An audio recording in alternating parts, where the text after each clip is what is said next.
بسم الله الرحمن الرحیم. الحمد لله والصلاة والسلام على خير خلقه محمد وعلى آله وصحبه اجمعین.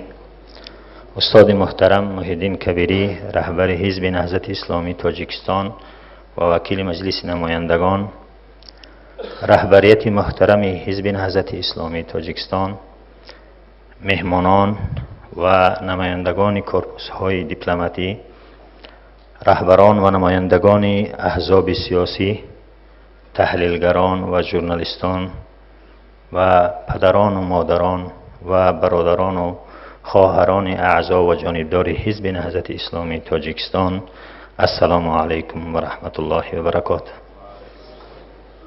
یکایک شما را به قرارگاه مرکزی حزب نهضت اسلامی تاجیکستان خیر مقدم میگویم.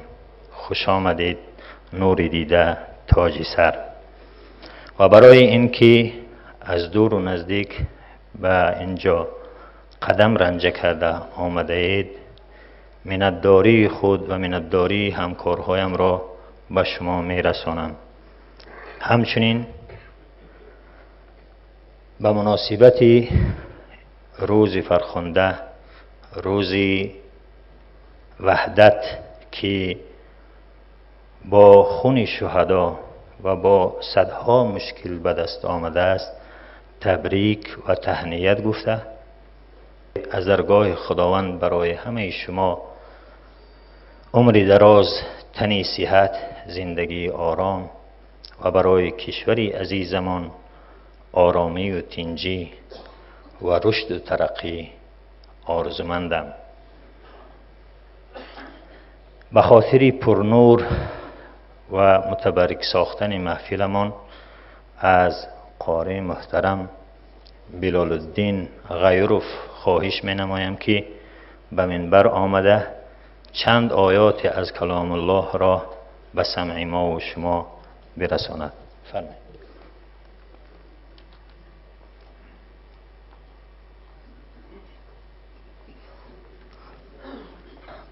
أعوذ بالله من الشيطان الرجيم.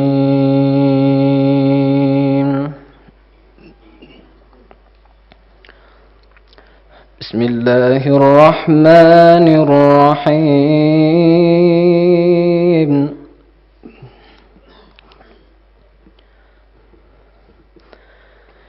يا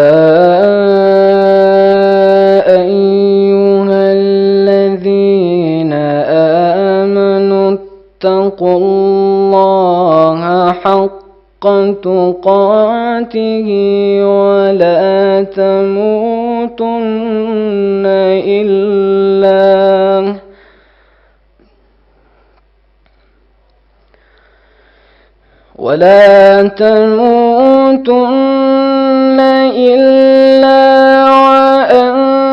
وأنتم مسلمون.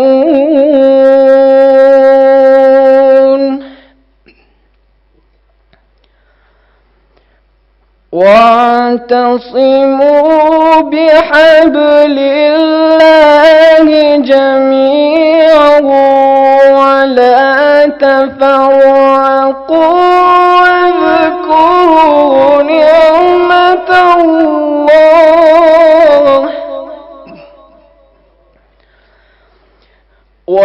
واذكروا نعمة الله عليكم إذ كنتم أعداء فألف بين قلوبكم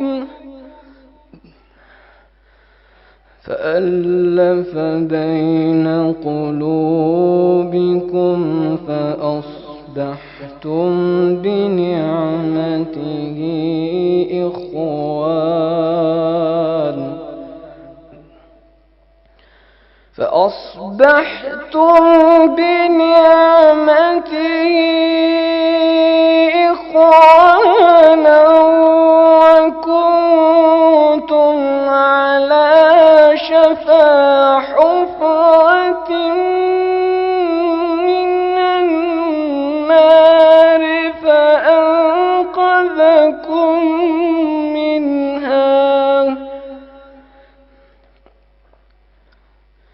كذلك يبين الله لكم آياته لعلكم تهتدون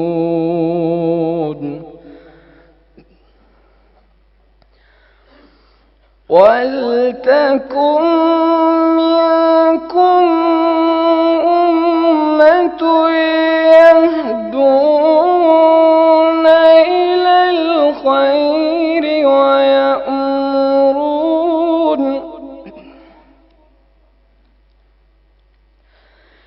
ولتكن منكم أمة يدعون إلى الخير ويأمرون بالمعروف وينهون عن المنكر وأولئك هم المفلحون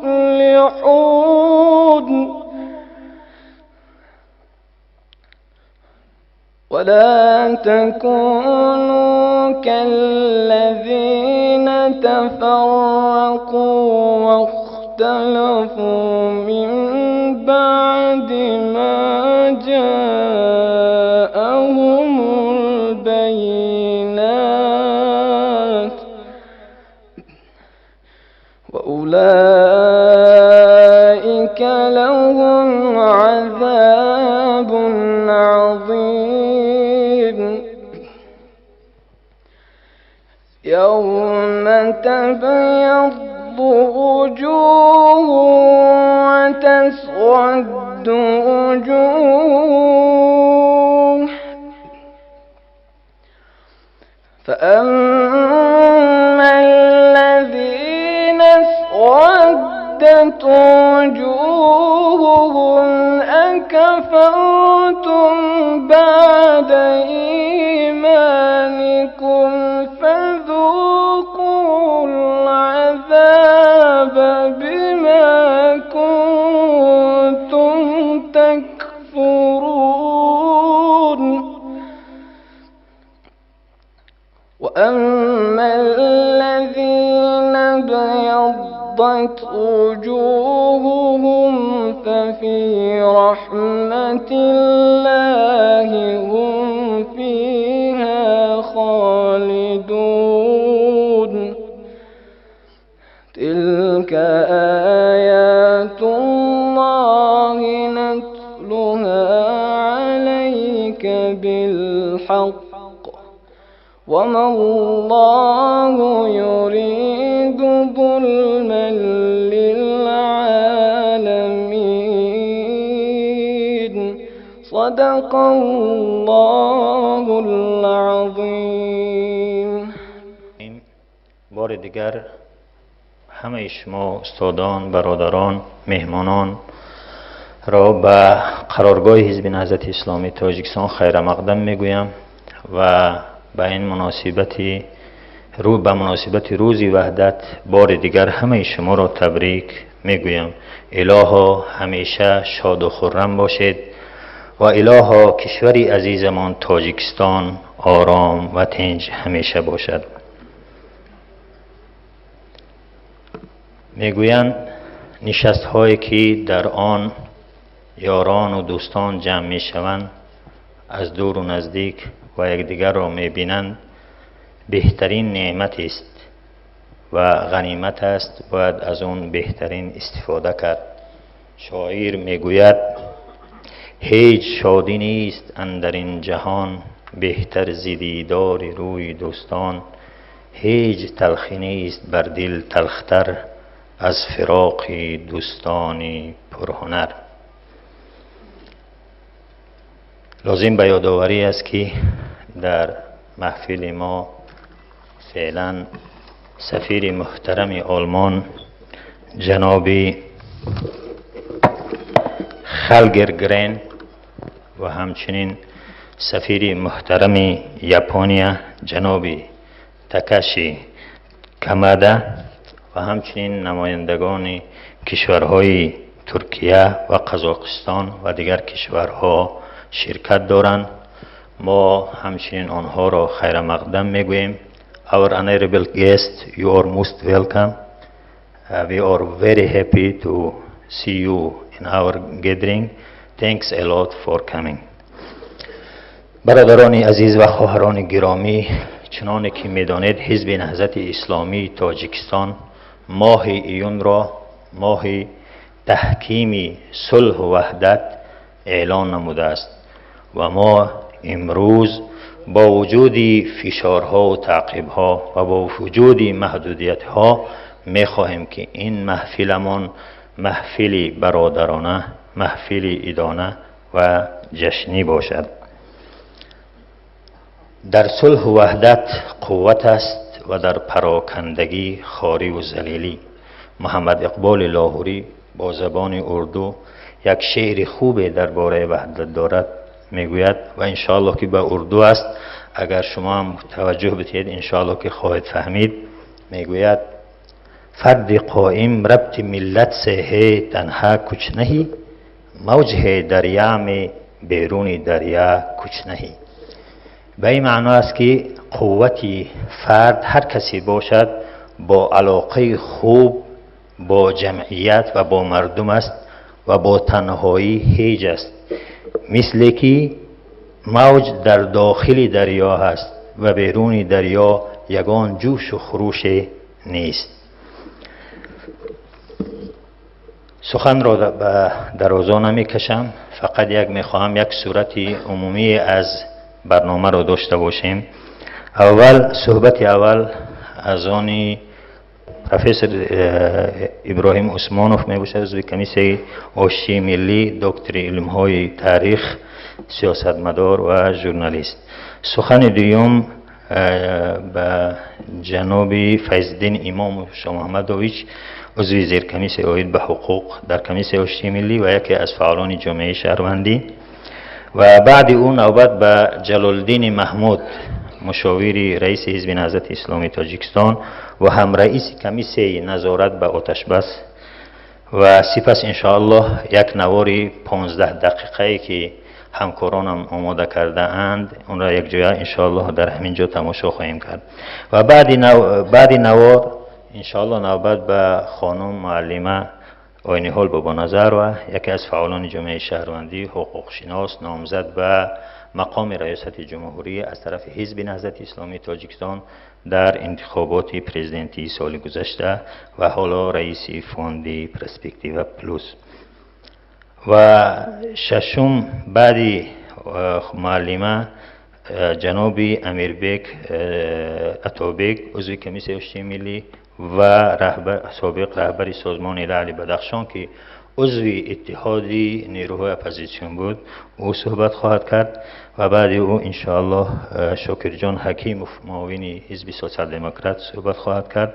و بعد سخنهای تبریکی از بزرگان رهبران حزب و سفیران خواهد بود و بعد سخنهای تبریکی صحبت جنبستی از آن رهبر حزب نهضت اسلامی تاجیکستان و وکیل مجلس نمایندگان استاد محی‌الدین کبیری می باشد و بعد اون دعای می باشد.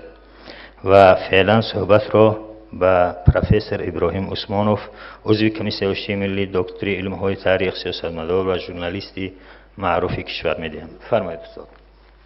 سلام علیکم. همه شما را حاضرین محترم، هم تاجیکان را، هم تاجیکستانی ها را، هم مهمان تاجیکستان را، همه دوستان خارجی را به افتخار بزرگترین عید ملت تاجیک، عید وحدت، روز وحدت تبریک میگویم. بزرگترین برای آن که این محض همین عید، همین روز یک دفعه دیگر نشان داد که با همه سختی، با همه دشواری در کشور ما نیروهای موجودند، شخصیت‌های موجودند، آدمان موجودند که راه راستی را، راه دوستی را، راه حقیقت را، راه همکاری را، همدلی را سراغ می‌کنند و این عید ثمره محنت آنهاست. این عید بزرگ است زیرا تا رسیدن به این روز هزارها نفر جوانان ما، هموطنان ما، مرد و زن، پیر و برنا قربان شدند. قسم زیادی از آنها در بیرون از خاک وطن از دنیا رفتند، در آنجا مزار خود را، خانه آخرت خود را بیرون از تاجیکستان پیدا کردند. ولی این روز، روز وحدت، امکانیت داشت که باز ما در وطن خود، در خاندان خود زندگی کنیم، با خاندان خود باشیم. عید وحدت برای ما چیزی دیگر داشت. مردم تاجیک را از دربدری و گریزگی نجات داد، به وطنش باز آورد، زمینش را باز گرداند. گرچه امروز بیرون از وطن صدها هزار آدمان کار میکنند، ولی آنها گریزه نیستند، آنها بی وطن نیستند، آنها جزء این وطنند. آنها در درد و عذاب و مشقت یا در خرسندی و راحت این مملکت و این خلق شریکند. برای این خلق از خارج، از جای دیگر روزی می آورند و این به هر حال نشانی آن است که ما از گریزگی، از دربدری رها یافتیم و به وطن یگانه خود متحد شدیم. این وحدت است. برای همین هم این روز برای ما روز عید است. برای وحدت نیروهای گوناگون تاجیکستان مبارزه بردند.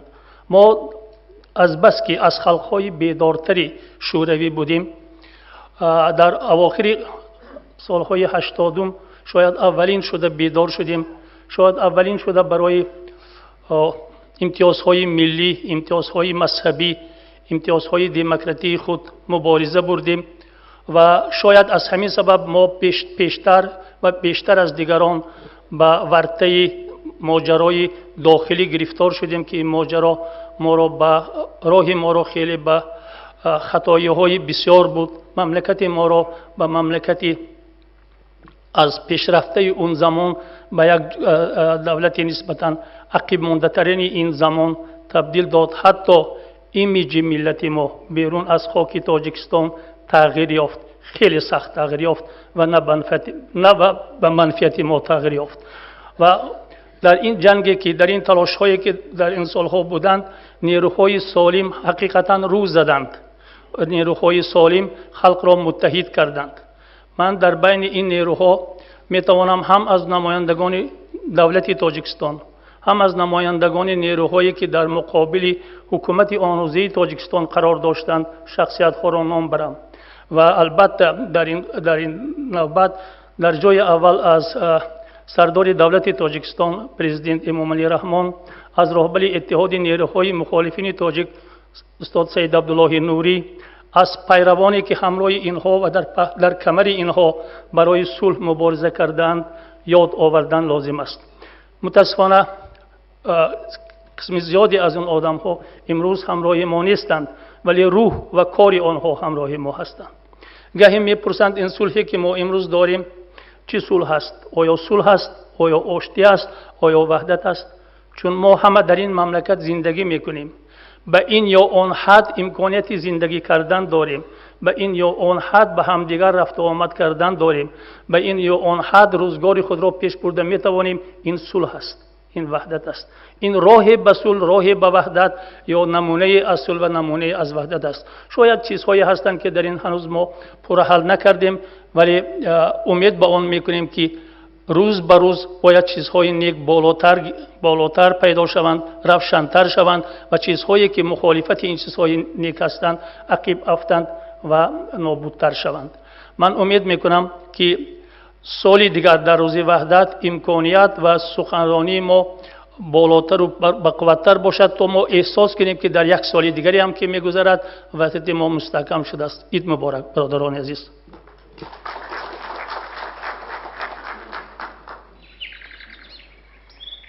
سلامت باشید استاد محترم برای سخنهای پرمحتوا. و لازم به یادآوری است که همچنین نماینده سفارت امریکا هم در اینجا حضور دارد، آن را هم خیر مقدم میگوییم.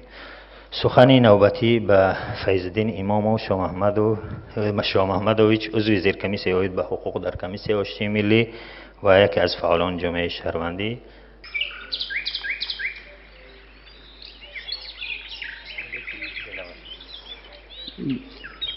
بسم تعالی.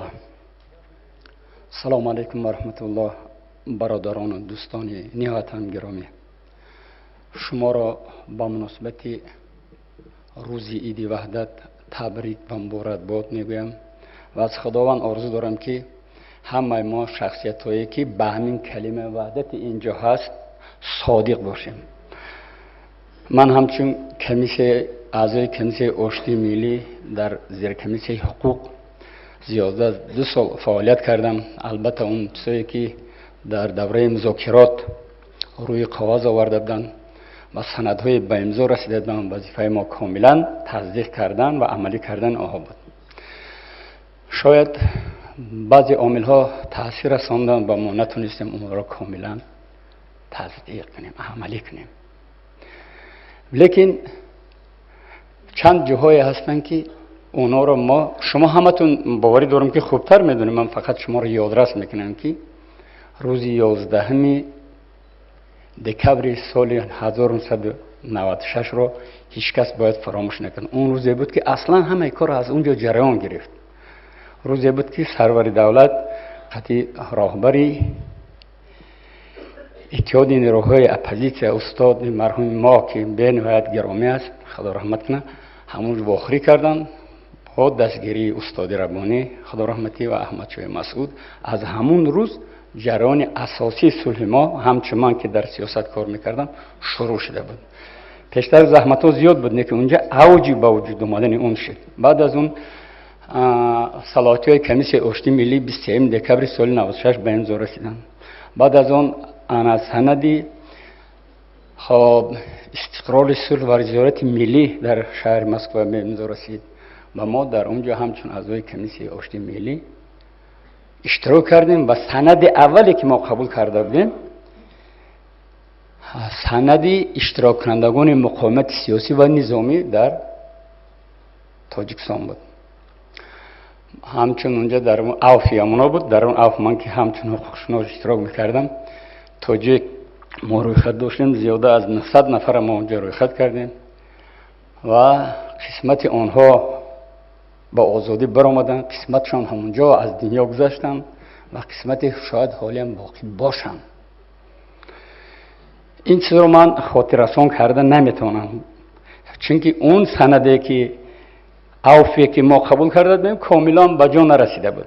دیگر چیزی که ما اونجا قبول کردیم یک سند به حد نهایت عجیبی بود که در اونجا استاد عبدالنبی ستارزاده ابراهیم کنجای اشتراک می‌کردن. برای هر یک جمله ساختن او ما خیلی بحث‌های زیاد کردیم، برکشیدیم، جابجا کردیم. سند همدیگر بخشی بود. افسوس که ما همدیگر بخشی عذر میخوام همون در سند مونده، 10-20% اگر عملی باشه دیگهش نیست. پس کلمه وحدت پس میگردیم. ما وحدت معنی است که من تو را احترام میکنم، تو من احترام کن. من قانون رعایت میکنم، تو هم قانون رعایت کن. اگر جامعه را پیش میبرده باشیم ما با همدیگر در یک کشتی سواریم با این جامعه را به یک جای برسونیم. اگر ما رعایت نکردیم کشتی ما دائم در خطری غرق است. البته من چند جای گفتگی زیادم دارم، میخوام وقت شما را بسیار نگیرم. علم آور است که از سال 97 که 1 آگوست 1997 که ما جنگ به آخر رسید تا امروزه من همچنان هم اقتصادی هم حقوقشناس پیشروی ندیدم که ما در بین دیگر ملت‌های آسیای میانه یا مرکزی دیگر جو افتخار کرده بتونیم. و چیزی که ابراهیم کنجای گفت آرزو میکنم که همه آدما عقیده را به خود بگیرن، سال آینده یک دستاورد بیاریم که در بین دیگه ها افتخار کرده بتونیم. بار دیگر همتون تبریک میگویم و از خداوند متعال آرزو میکنم که همه تو جانب عدالت، روی عدالت فقط برای رضای خدا و ملت باشه، نه برای نفس و قلبازی. تشکر زیاد.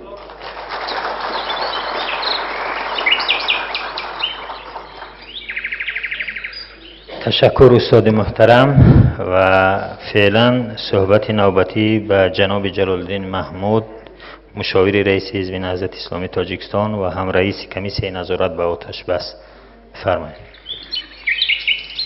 بسم الله الرحمن الرحیم. الحمد لله، اللهم صل علی محمد و علی آله و صحبه اجمعین. اما بعد، السلام علیکم و رحمت الله و برکاته. حاضرین گرامی، خب منم از فرصت استفاده نموده یک شما را و در شخص شما خاندان و دیگر یار و رفیقان شما را به مناسبت روز وحدت یا آشتی ملی تبریک و تهنیت عرض میکنم. و از خداوند منان دعا میکنیم که صلح ما صلح دائمی و بی بازگشت باشد. خب این چنین از فرصت استفاده کنیم و نفرانی را که برای به این روز رسیدن جرم شهادت نوشیدن اونها را هم یکایک یاد کنیم و در رأس آنها رهبر اتحاد نیروهای اپوزیسیون و حزب نهضت اسلامی تاجیکستان استاد سعید عبدالله نوری را یاد کنیم، چون زحمت های زیاد داشتند تا به این روز رسیدن ما و شما.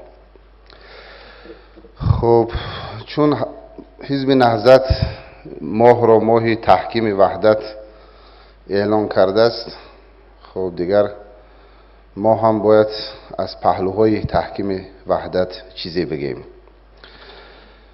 خب صلحی که امروز داریم یا که تا امروز ادامه داره، البته دارد جای افتخار هم داره، جای گله هم داره، جای شکایت هم داره، کمبودی ها هم داره. با وجود همه این، خب آیت است در قرآن که صلح بهترین چیز است. از صلح همیشه خیر به دست میاد. صلح یگان پهلوی شر و بدی نداره. خب یک مشکلات اساسی ما همین است که خب چون صلح افتخار دارد، در تقسیم کردن همین افتخار مشکل داریم که همین افتخار مال کی باشه. نتونستیم که بگیم که مال همه ملت و همه طرف ها هست. یک طرفه میخوایم که افتخار رو به دست بیاریم یا که تنگ نظری میکنیم در این افتخارات. مشکلات اساسی هم همین است و تا به این روز رسیدن یا تا به صلح رسیدن هیئت های زیاد کار کرده بودن. ما میتونیم که از هیئت مذاکره کننده ها یاد کنیم که خیلی زحمت کشیدن. بعدتر یک هیئت کمیسی های آتش بس بود از هر دو طرف.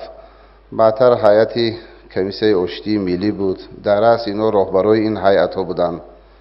خب از همشون امروز کوشش کنیم که قدردانی کنیم و همشون را به نیکی یاد کنیم و اونا هم زیادتر نسبت به دیگرها وارد صحنه شوند و برای صلحی که به دست آمدن محنت کرده بودن کوشش کنن که با مقاله هاشون، با قلم هاشون، با صداهای خودشون و هر امکاناتی که دارن مراجعت کنن، کوشش کنن که وحدتی به دست آوردهشون از دست نروند. و همون وقتی که پروتکل نهایی امضا شد، اعلان کرده بودیم که صلح به بازگشت صلح تاجیکستان. خب کوشش کنیم که بازگشت نداشته باشه دیگر، صلح دائمی باقی مونه. خب مشکل دیگر ما همین است که ما نتونستیم ملت بفهمونیم که فلسفه و منطق و حکمت صلح چیه. خب همین صلح میگیم، لیکن صلح به خودش خیلی لوازمات داره، چیزهایی داره که یک صلح کننده بود اونها را عهد داشته باشه، لازم بدونه به خودش برای ادامه دادن. خب از صلح هیچی نمیدونیم. همچنان که مثلا نماز بگن، از نماز ما باید چند چیزهایی را بدونیم که نماز چی را در بر میگیره، چرا نماز میخونیم. خب صلح هم پهلوهای گوناگون داره که کوشش کشف کردن اونو نداریم، کوشش نکرده که اونو به ملت بفهمونیم که خب صلح که شد نمیشه یک کلمه خشک خالی باشه. خب دیگر همین که صلح در اصطلاح مصالحه استفاده میشه. خب وقتی که صلح شده معلوم است که دو طرف داره. اگر صلح یک طرفه باشه یک نمود صلح تحمیلی است، طرف دیگر میخواست نمیخواست در او تحمیل کرده بودن. این مصالحه از طرف دیگر داره، طرف دیگر هم حق داره، طرف دیگر هم افتخار داره. خب دیگر هر چی که هست باید که او را درست تقسیم کرده بتونیم. خب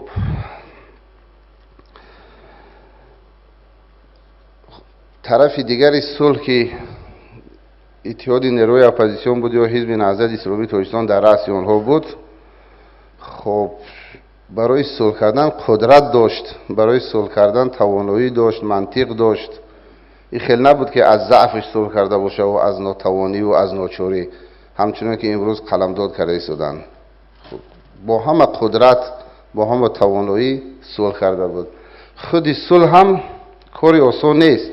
شخص قدرتمند صلح میکنه، کسی که نفسش میتونه که سرکوب کنه، کسی میتونه که خواهشات نفسش سرکوب کنه، کسی میتونه که خب بعضی چیزهایی که بالاش تحمیل شده افکار و بعضی ایده های دیگر اونها را سرکوب کنه و به این خوب روز برسه.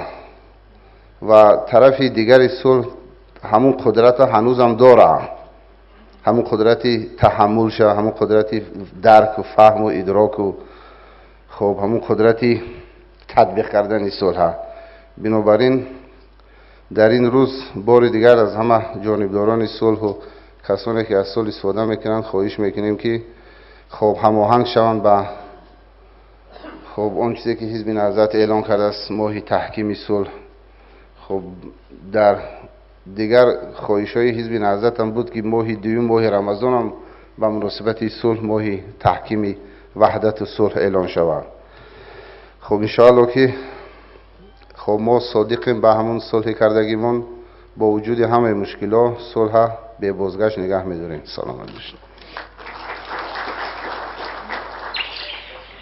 پشتی ملی که به دست آمده است، هم برای مردم، برای ملت تاجیک، برای شهروندان تاجیکستان، صرف نظر از آن که از کدام ملت هستند، یک هدیه مقدس و نعمت بزرگی است از جانب خداوند که برامون ارزانی شده است. باید همه با هم دوش به دوش یکدیگر بیستیم و این پشتی ملی را که اساسی نجات ملت و کشورمون است باید که حفظ کنیم، از آن قدردانی کنیم. آن چیزی که ما پای قریب شده 3 سال که گفته شنید داشتیم، آن چیزی که به امضا رسیده بود دایر به همه این موضوع صحبت داشتیم و ما هر دو به یک اتفاق رسیدیم که از چی شروع میکنیم، و زینه به زینه با کدام چی باید برسیم. همه اون مقصدهایی که ما داریم برای وحدت و احیای تاجیکستان ما یک هستیم. انشاءالله اون چیزا هم دایر موضوع ما اتفاقا میرسیم، گفت شنید داشتیم، صحبت داشتیم. در اصارات یک جایی ما آمده است که در آینده ما یک جایه به مقابل قوه هایی که ضد شرطنامه صلح و صلاح در تاجیکستان است یک جایه مبارزه میبریم.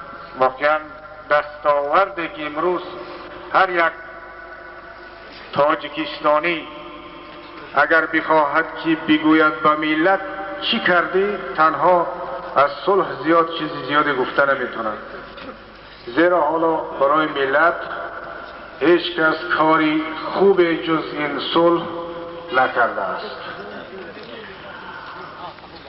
ما میتوانیم بگیم که این صلح دستاورد زیاد هم داشته باشد، ولی دستاوردهای اساسی آن این همین تنگی و آرامی است. همه دیگر وظیفه ها، مسئولیت ها، وزارتخانه ها و دیگر چیزها اینها از بین میروند، اینا موقتی هستند. یک از امروز وزیر هست فردا نیست، یک از امروز منصب داره فردا نداره. ولی صلح که به دست آوردیم این باقی میماند. بله ما را میگویند که اپوزیسیا سهم خودش نتونست بگیرن، یعنی واقعا هم خیلی بود. ما از مقامات تنها از مقامات عالی کشور 251 مقام را باید میگرفتیم و همگی 46 مقام و ممکن بعد 3 مقام دیگر 49 مقام گرفته باشیم. خیلی فایزی کم هستیم، حتی 2-3% حقوق خود را نگرفتیم. ولی به خاطر چی؟ به خاطر همین آرامی، به خاطر همین صلح، به خاطر همین امنیت گذشت کردیم.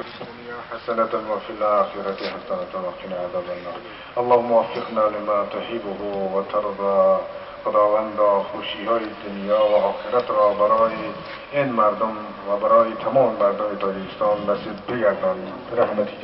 تشکر زیاد از برادرانی که زحمت کشیدن و این نوا را آماده کردند. نوار خیلی خوب و تأثیر بخش. کاردار سفارت جمهوری اسلامی ایران جناب محمود صدری تشریف آوردن، اون را هم خیر مقدم میگویم. خوش آمدید.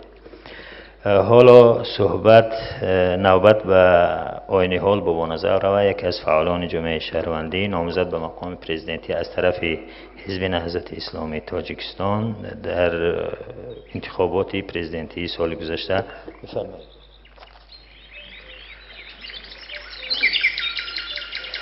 سلام علیکم برادران، خواهران عزیز، مهمانان، خانمان و جنابان. برای من عید وحدت این عیدی یادبود است، نه رقص، نه بازی، نه تنتنه. ما امروز باید پیش از همه اونهایی که در وحدت سهم گذاشتن امروز با ما نیستن یا که با ما هستن درباره اونها بگوییم. برای من صبر و تحمل استاد نوری، استاد همت زاده یک نمونه هست و امروز ما شاهد آن هستیم که اینجا نفرانی هستند که در بستن همین شرطنامه صلح خیلی زحمت ها کشیدند. ابراهیم عثمانوف پروفسور، برادرانی که از حزب نهضت امروز سخن کردند اینها هستند و قسم زیادی ما شاهد این بدبختی ها بودیم و برای آنهایی که این چیز را از سر گذرانیدن یک درس خیلی سبقی بزرگ است. میگویند اگر تاریخ را فراموش کنی، مردمی که تاریخش را فراموش میکند واقعهای جدی را فراموش میکند و آینده ندارد. من میخوام که یک دو چیز را مثال بیارم. من اولین شخصی بودم که اولین گریزه های تاجیک به تاجیکستان برگشتن از افغانستان، من آنها را پیشواز گرفتم. اون وقت من در OBS کار میکردم و قریب یک ماه در شهرتوز بودیم و هر وقتی که آنها برمیگشتن ما میرفتیم اونجا و ما کفیل جان آنها بودیم. OBS امروز ما باید فراموش نکنیم که تشکیلات های بین الخلقی هم اونها هم خیلی کوشش کردند. این چیز هم باید یادآور شد. و من فکر میکردم که اولین تاجیکی که میگردد از افغانستان با کدام احساسات است و چخیل مثلا نگاه میکند. باور کنید راست گپ را میگویم، من اونقدر خرسندی را ندیده بودم. یک چی بود؟ ترس بود. فقط بعضی ها می نشستند گریه می کردند، مردای هم زنها خاک را می بوسیدند. یعنی که حسی وطن داشتن بسیار حسی بلند است و همین وحدت از همه چی بالا است که حزب نهضت هم این را اثبات کرد که و از همون ارزش‌های، حتی ارزش‌هایی که بودند، ارزش‌های مثلا حزبیشون دست کشیدن و پورا به ارزش‌های ملی خود را وابسته کردن که این را نه همه میکنه. در جنگ‌ها این خیلی کارهای مشکل است. دومی مثالی که من میخوام بیارم، ما از اونجا مکتوب ها میگرفتیم از اون طرف دریا، بعد آورده به خیش و تبارهای اون گریزه ها میسپاریدیم. و من یک چند مکتوب بود، یک مکتوب از رامید بود. وقتی که من به رامید رفتم اون وقت حال جنگ بود، با ماشینی OBS و یگان نفر بیرون نمی‌آمد. همین یک شلاق کلان وقتی که ماشینی ما را دیدن همه پنهان شدن. ما اینجا را درش میکوبیم، اونجا را درش میکوبیم، هوی نمیکنن. آخران یک پیرزنی خیلی سن سالش کرام برآمد. من گفتم که من یک مکتوب آوردم، میخوام که همین مکتوب را سپارم. بعد من فامیلیا گفتم، بعد نشان دادن اون خانه را. من رفتم مکتوب را سپاریدم. بعد اونها گریه کردن، گفتن میبخشید، به ما خبر آمده بود که یعنی که پسری من مرده است، ما سالش را دادیم. وقتی من گفتم پسر شما زنده است، انا مکتوبش، این مکتوب 20 روز پیش نوشته شدگی بود. و ای گفت که ما 1 سال پیش سالش را دادیم. مادر بیهوشید افتید، زنش بیهوشید افتید. این ببینید که این یک چیز، این یک بدبختی بود و هیچ کس نباید از این جنگ فخر کند که من قهرمانم، من صلح کردم. این یک جنگ شهروندی، جنگ شرمندگی است. من میفهمم که وقتی که یک دولت میآید هجوم میکند، همه ما باید با ناخون، با دندانمون ملکمون را حمایت کنیم. اما وقتی که ما امروز برادرکشی بود. این باید جشن توبه باشد، جشن باشد که من از کلمه شکرانه بسیار خودداری میکنیم، اما انا همین لحظه همین جشن شکرانه است که شکر که همین وحدت برسیدیم. من 2 سال پیش اینجا برآمد کرده بودم، گفته بودم که نصیب باشد بعد چند سال، بعد سال آینده من باوری دارم که نوری هم از طرف رئیس جمهور قدردانی می شود، به وی نیز قهرمانی می دهند. دویم چیزی که من آرزو کرده بودم، گفتم که نباید حزب نهضت که در صلح خیلی موقع داشت علاهیده این عید رو گذراند. من آرزو دارم که این سال نشد، سال آینده همه ما نوابسته از نهضت است، بیرون از نهضت است، اگر عید وحدت است در یک استادیون کلان همه جمع شویم، هم حکومتی ها، هم شماها، هم ماها، همه جمع شده باید قدردانی کنیم. و من راست گپ از تلویزیون تاجیکستان خیلی خفه هستم که باید درباره هر یک نفری که بسیار یک موقع خوب داشت برای ما رو به این صلح رساندن کمک کردند، باید همین گونه نوارها خیلی زیاد شود. دیرکت سایف به یادتان باشد، دیرکتری رادیو و تلویزیون تاجیکستان که امروز در بین ما نیست، 10 روز پیش با من یک واخوری داشت و گفت که من حضور یک کار میخواهم بکنم که همین وحدتی که امروز شده است، صلحی که امروز شده است، در چشم یک کودک بگیرم، یک کودکی که از دور جنگ یافتم، گفت همین کودک رو از دور جنگ تا امروز همین کودک همه واقعا را در چشم همین کودک بگیرم و آخرا بگویم که اونهایی که میخواهند که به همین صلح خلل وارد کنند به چشم همین کودک بیگناه نگرند. بنابراین هم من میفهمم که امروز وقتی که من از یک نفر پرسیدم از دوستان نهضتی چه احوال دارید، گفت که ما همون رشته هستیم که خیلی خراب هم شدیم، یکی ما کنده نمیشویم، یعنی که ما در همون عقیده در همون فکرهایمون هستیم. و امروز من اونهایی که امروز زنده اند و خدا زنده باشد، ما باید اون چیزی که دیدیم، اون چیزی که حس کردیم، همین را به جوانان آینده، چون که من چند روز پیش با چند جوان صحبت کردم، اونها حتی نمیدونن، حتی یک معلومات هم ندارن، میدونن که جنگ شده است، نمیدونن که صلح شد، شرطنامه شد، برای چی شد و غیره. من همه شما رو، همه مردم تاجیکستان رو، نوبسته که در کدام طرف بودند، با این روزی یادبودی همه شهیدان و روزی تشکری همه آنهایی که در این کار سهم داشتند تبریک میگویم و باوری دارم که اونهایی که بعد خود را ضد صلح میکنند از طرف مردم محکوم میشوند. سلامت باشید.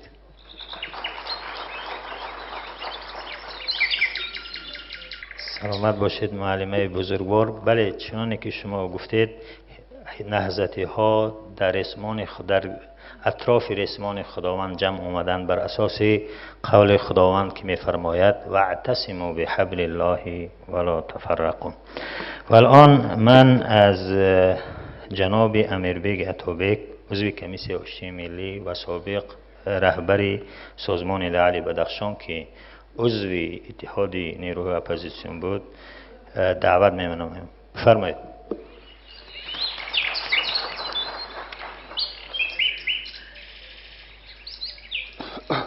بسم الله الرحمن الرحیم. السلام علیکم همه اشتراکداران همین محفل. تشکر به آنها میگویم، همه آنها میگویم که این محفل را تشکیل کردند. تشکر به شما که مرا به اینجا دعوت کردید. زیرا من نمیدونم کدام سال من در جشنگیری همین روز وحدت اشتراک کردگی بودم. حتی وقتی که وکیل مجلس نمایندگان بودم، در اون وقت هم من به چنین معرکه ها دعوت نمیکردند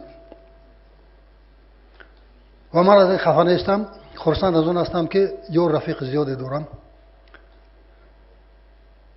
تنها نیستم. این یک. دوم، ما خطا نکردیم. ما با سرداری استاد نوری کار کردیم که امروز تاجیکستان ارز هستی دارد. باور کنید یک وضعیتی بود که تاجیکستان قریب بود از بین میرفت. در کشور سلاح به دست خوجایین بود. روسا میگفتن چریک سرجان. نه سیاستمدارا گپش هم میگرفتن قریب، نه حکومت داره. از همینجا با درای رامت اگر برای کار میرفتیم چند مانعی بود. حتی اگر دو قماندان حکومتی هم میگذاشتیم، یکمش هم میگذاشتیم سلام نمیکردیم، دویمش هم میدیدیم جنجال میکردن برای چی از پیش ما گذاشته. در وقت بازگشت من در نظر دارم خود همین خیلی قماندانای ما هم بود که وقتی که از بازگشت میگشتیم شما بعد اول پیش ما می در آمدید، بعد اونجا بعد خیلی صحبت میکردیم، همه جایش هم میگرفت. لیکن اعتماد اون چیزی که شما در اینجا نوشتید از هم اساس البته همین چیز اون وقت نبود. برای همینم در اون وضعیت درباره امروزه شرایط فکر کردن وزنین بود. استاد نوری از همه بار گران بدوش داشت، زیرا او قدر قماندان‌های و سلاح‌بدستان فهماندن اونها را به وحدت آوردن خیلی مشکل بود. پیش از همه من هم در مذاکرات اشتراک کردم، هم اعضای کمیسیون نظارت آتش‌بس بودم با جلال‌الدین یوسف اینجا چندین کس دیگر. من اعضای کمیسیون اشتی ملی هم در بخش نظامیش بودم. از همه وزنینش همون بود، چون که باز همون با قماندانا فهماندن اون که حقیقتا همین کار کنیم اونقدر آسان نبود. یک چیز دیگر هم میگیم، برای چی ما فرض کردیم کار نظامی رو از طویلدره و بدخشان سر کردیم؟ ممکن بسیارا نمیدونن. استاد نوری خط مصلحت کردم، گفتم استاد بیاید کار از جای سر کنیم که حقیقتا ادامه داشته باشد. برای چی از میرزا سر کردیم؟ برای اینکه اگر از میرزا سر نمی کردیم از دیگر جو سر می کردیم ممکن کار اونقدر پیش نمی رفت. برای همین سال 97 پیش از همه طویلدره رفتیم و مسئله رینتگرات را از نمون سر کردیم. دوم به بدخشان رفتیم، خیلی یک ماه در اونجا انگاشتیم و هم همین بود. خیلی بعد دوام شکر خدا پرابلم حل شدن گرفت، لیکن خیلی مانع‌ها خیلی زیاد بودن. وزنین هم بود. پیش از همه باز میگم اعتماد به هم دیگر نبود، برای اینکه خیلی جنگ بود.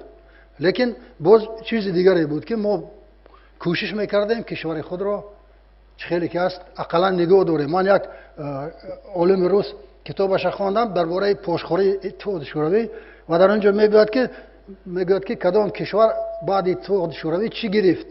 از تاجیکستان نوشتگی فقط اهالی و قلمرو خود. امروز خیلی که میبینیم در باره قلمرو هم بحث زیادی داریم، یعنی اینش هم نیست. وقتی که کشورهای دیگر سابق شوروی چیزهای دیگری رو گرفتن و سبب آغاز همون جنگ ما هم یکی از همین سبباش همین بود. اون چیزی که در داخل بود همش بردند به بیرون و ما به یک چیز ماندیم.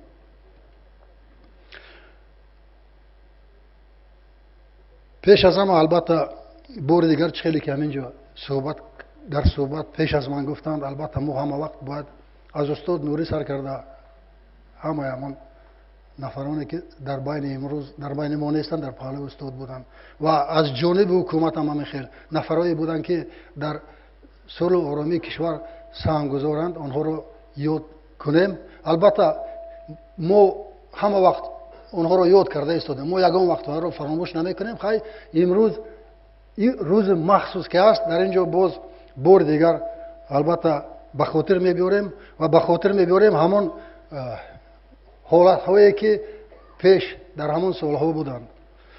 من با شما برادرای حزب نهضت یک چیز میگم، حقیقتا همون شما چی بگیم پیروان استاد نوری فکر میکنم از همه وزنینهایی که اون وقت بود گذاشتیم.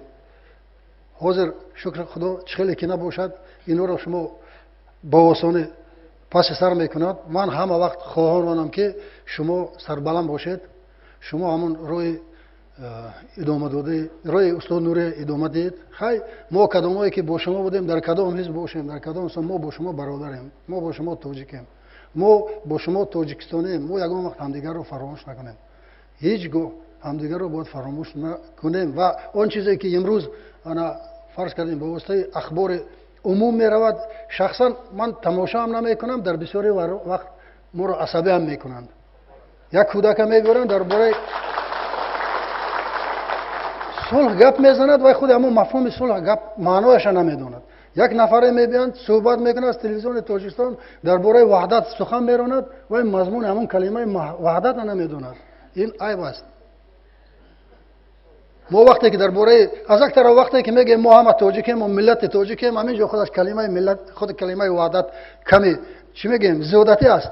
وقتی که ما یک ملتیم، یک ملت تومیم، الکی همون وحدت باید در ما باشد.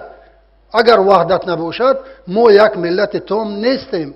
ما افسوس میخورم که در دوره شوروی کسی از شما کلانسال است میدونید وقتی که میپرسید از کجایید خیلی 4 مناطق کشور بود، از روی ولایت میگفتند. خیلی یا بدخشان یا پامیری میگفت، لنابودی میگفت، کلوبه، خطلانی، خیلی غرمی. همین اصطلاح بود. این به معنی نبود که مردم خود را همچون تاجیک نمیشناسند. نه، ما تاجیکیم لیکن از همون محلیم، چون که سوال همین خیلی بود.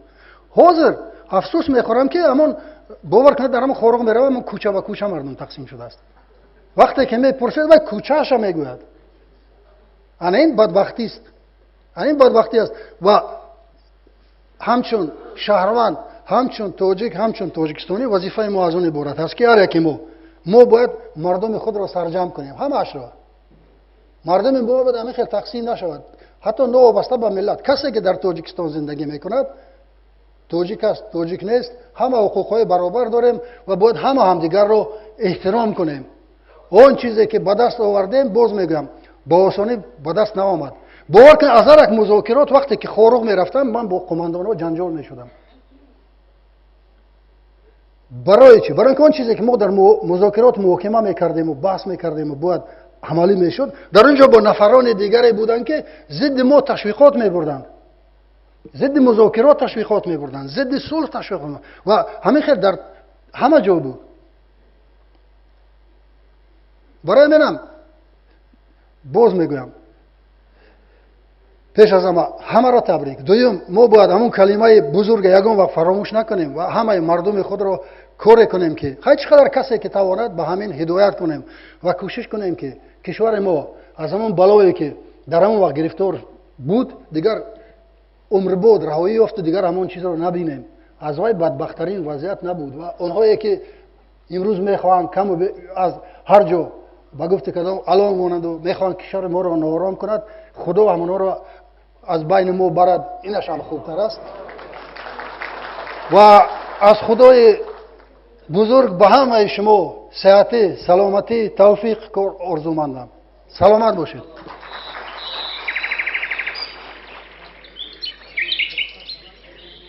تشکر زیاد. بله، به قدری صلح کسی بیشتر میرسد که واقعا سختی های صلح و روند صلح را دیده باشد. فعلا من شاکر جان حکیموف معاون حزب سوسیال دموکرات از اون دعوت میکنم که اینجا آمده صحبت بکنم. فرمایید. همدیاران عزیز، دوستان گرامی، بار اول می شود که من از منبر خیلی محترم در رابطه با موضوع بررسی شونده سخنرانی میکنم. البته برای هر ایجادکار، خواه عالم باشد خواه آهنگساز، به تخیلات ایجادی وی یگان لحظه حساس تاثیر میرساند. به سخنرانی من و ماهیت آن نیز صحبت ها و اون یک لحظه نواری که دیدیم تاثیر رسانید. به عالم حقانی، به نویسنده یا ایجادکاری مستقل که اندیشه دارد، اگر فرمایش دید از نوشتنش خودداری میکند، چون طبیعی نمیشد. خانم ها و جنابان، با استفاده از این فرصت به کمیته تدارکات این محفل اظهار سپاس می نمایم که موافق مقصد دانستند که با نمایندگی از حزب سوسیال دموکراتی تاجیکستان ابراز عقیده نمایم. کنستیتوسیا همچون قانون اساسی با برابر قرآن و بعضی دیگر سندها کتاب روی میزی ما باید باشد و به اندیشه من سازشنامه عمومی درباره استقرار صلح و رضایت ملی در تاجیکستان نیز همین گونه سند است و موافق مقصد می بود که هر باری وقتی که سخن درباره وحدت ملی می رود به حجت هایی که این سند تقدیر سازات در بر می گیرند از نقطه نظری متدولوژی متوجه شویم، زیرا که محض در همین سند تقدیر ساز سخن درباره بسیار حزبی همچون شرط اساسی رشد رویه های گوناگون سیاسی و مفکوروی، انتخابات همچون اساس وحدت ملی، نشریه های آزاد و فضای اطلاعاتی همچون زمینه برای رقابت سالم نه تنها در غنی گردانیدن عالمی معنوی ملت، اینچنین در تشکل افکار سیاسی نیز بوده است اعتراف شده است و همزمان از نقطه نظر استراتژی خیلی موافق مقصد می بود که با عامل و سبب، شرط و شرایط و بهانه هایی که باعث حادثه های سالهای 90 تاجیکستان بود توجه کنیم و با گذشت ایام امروز کدام حالتها و عامل سبب‌هایی هستند که باعث خلل‌دار شوی وحدت ملی و تحکیم انستیتوت‌های دموکراتی و تشکل جامعه شهروندی و تطبیق بیچون و چرای کنستیتوسیون جمهوری تاجیکستان و عهدهداری‌های بین المللی تاجیکستان نیز بوده است از اهمیت خالی نیست.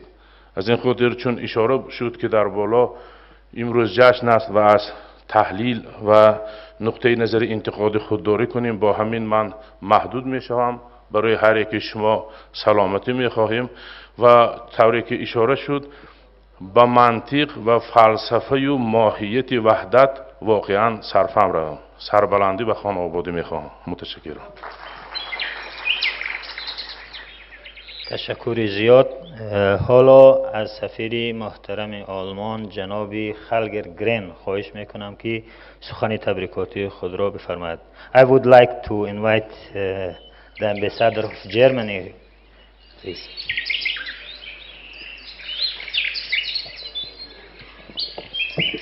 Assalamu alaikum. Wir gedenken heute des Ende des Bürgerkriegs in Tadschikistan. Ассаламу алейкум. Бахшиш мам по забоне Руси тарджума мекунам, по забоне Таджики салтышвартар мешат. Сегодня мы собрались здесь, чтобы еще раз почтить память о жертвах гражданской войны. Ich habe das Glück, einer Generation von Deutschen anzugehören, die in ihrem ganzen Leben Krieg nicht kennengelernt haben. Я являюсь представителем одного из поколений, где люди не прошли войну или были не жертвами и не свидетелями войны. Meine Eltern und meine Großeltern hatten nicht dieses Glück. Но, к сожалению, мои родители и мои бабушка с дедушкой пережили войну. Und wir sehen auch heute, dass in vielen Teilen der Welt Krieg oder Bürgerkrieg ist. Но мы видим, что во многих частях нашей страны до сих пор идут гражданские войны. Ich denke an Syrien, ich denke an den Irak, ich denke an die Ukraine. И я в первую очередь думаю о Сирии, о Украине и Ираке. Die Auslöser für diese Konflikte sind sicherlich unterschiedlich. И решением этих войн, конечно, во всех частях уголка различные. Aber ich glaube, es gibt etwas Gemeinsames, dass in diesen Ländern die Rechte von einzelnen Gruppen nicht hinreichend beachtet werden. Но решения разные, но единственное или объединяет их то, что права отдельных групп людей должны обязательно быть во внимании или взяты во внимание. Und ich denke, das ist die Aufgabe jeder Regierung, dafür zu sorgen, dass die berechtigten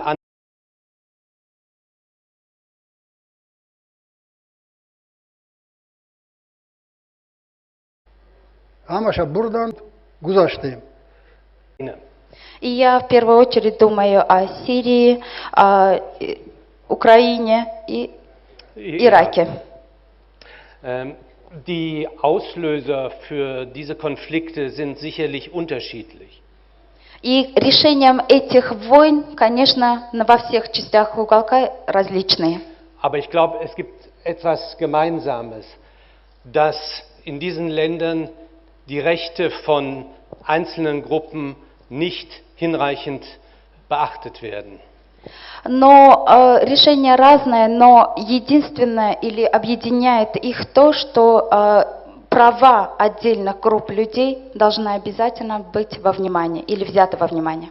Und ich denke, das ist die Aufgabe jeder Regierung, dafür zu sorgen, dass die berechtigten Anliegen aller Gruppen berücksichtigt werden. Nur so kann es Frieden geben.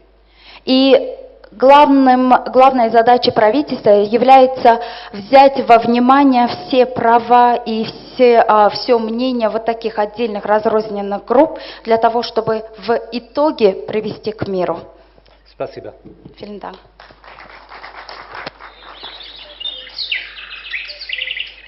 تشکر زیاد. Thank you very much for the speech.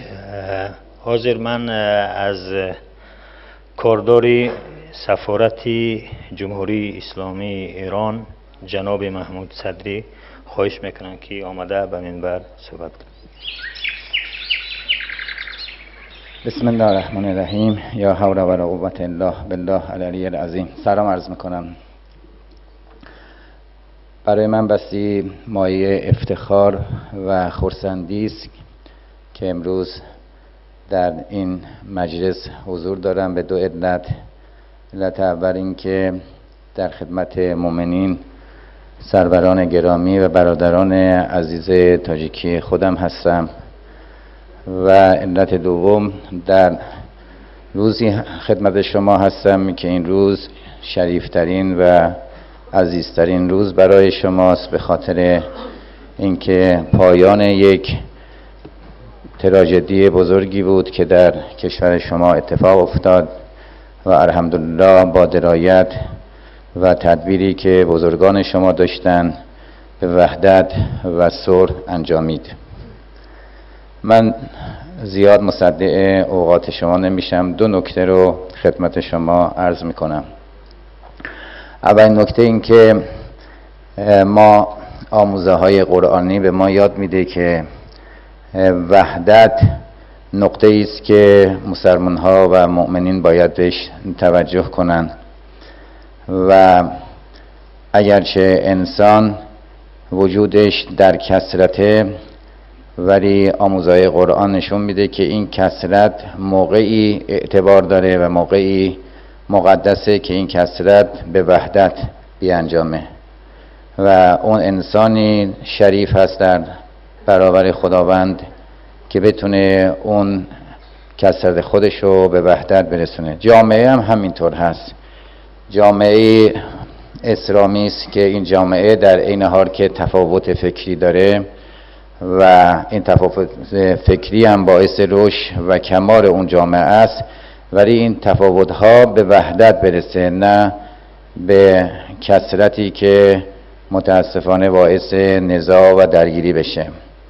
این کثرت از نظر خداوند کثرت خوبی است به شرطی که به وحدت برسه و کثرت موقعی در مقابل توحید و وحدانیت خداوند هست که بره تبدیل بشه به نزاع و درگیری که در اونجا ما اون کثرت و کثرت شیطانی مینامیم.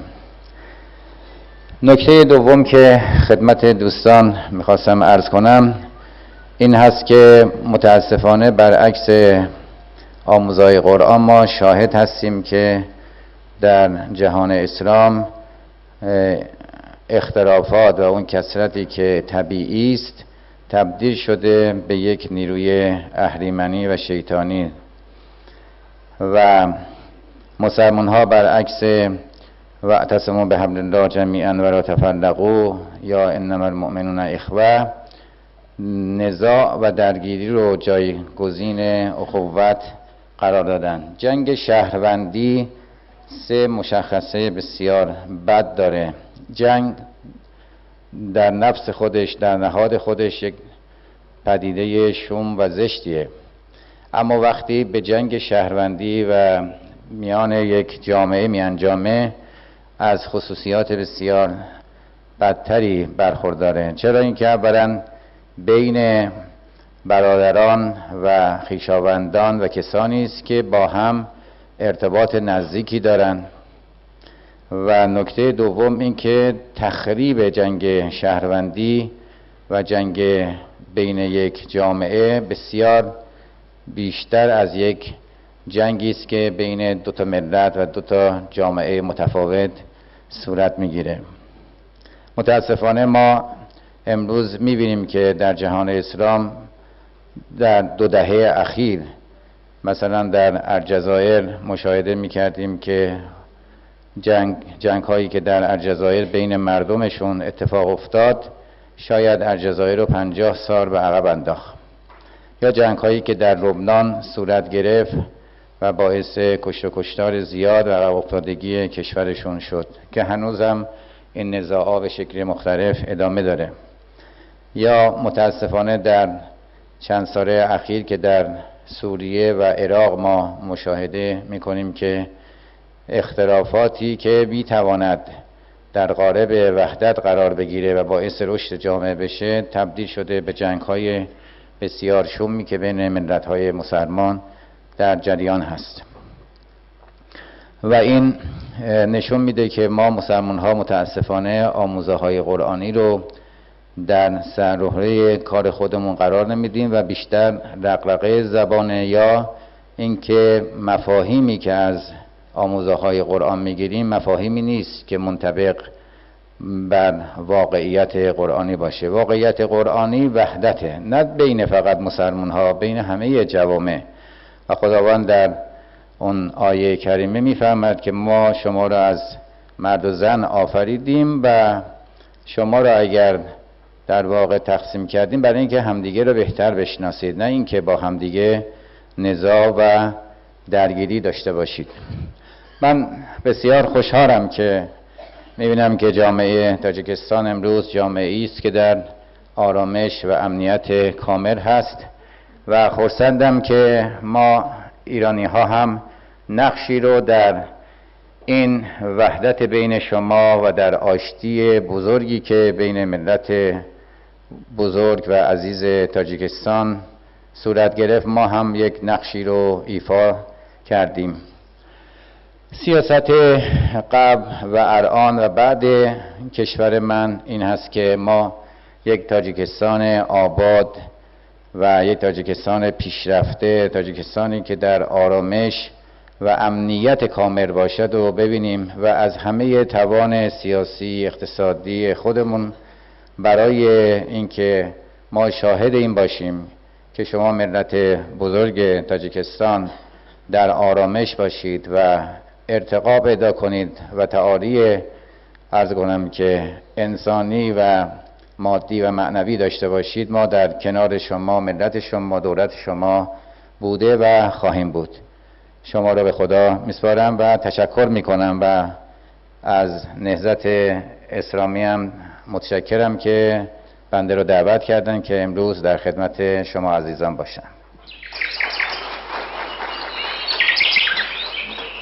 تشکر به کاردار سفارت جمهوری اسلامی ایران که این کشور دوست در صلح تاجیکستان سهم زیادی داشت.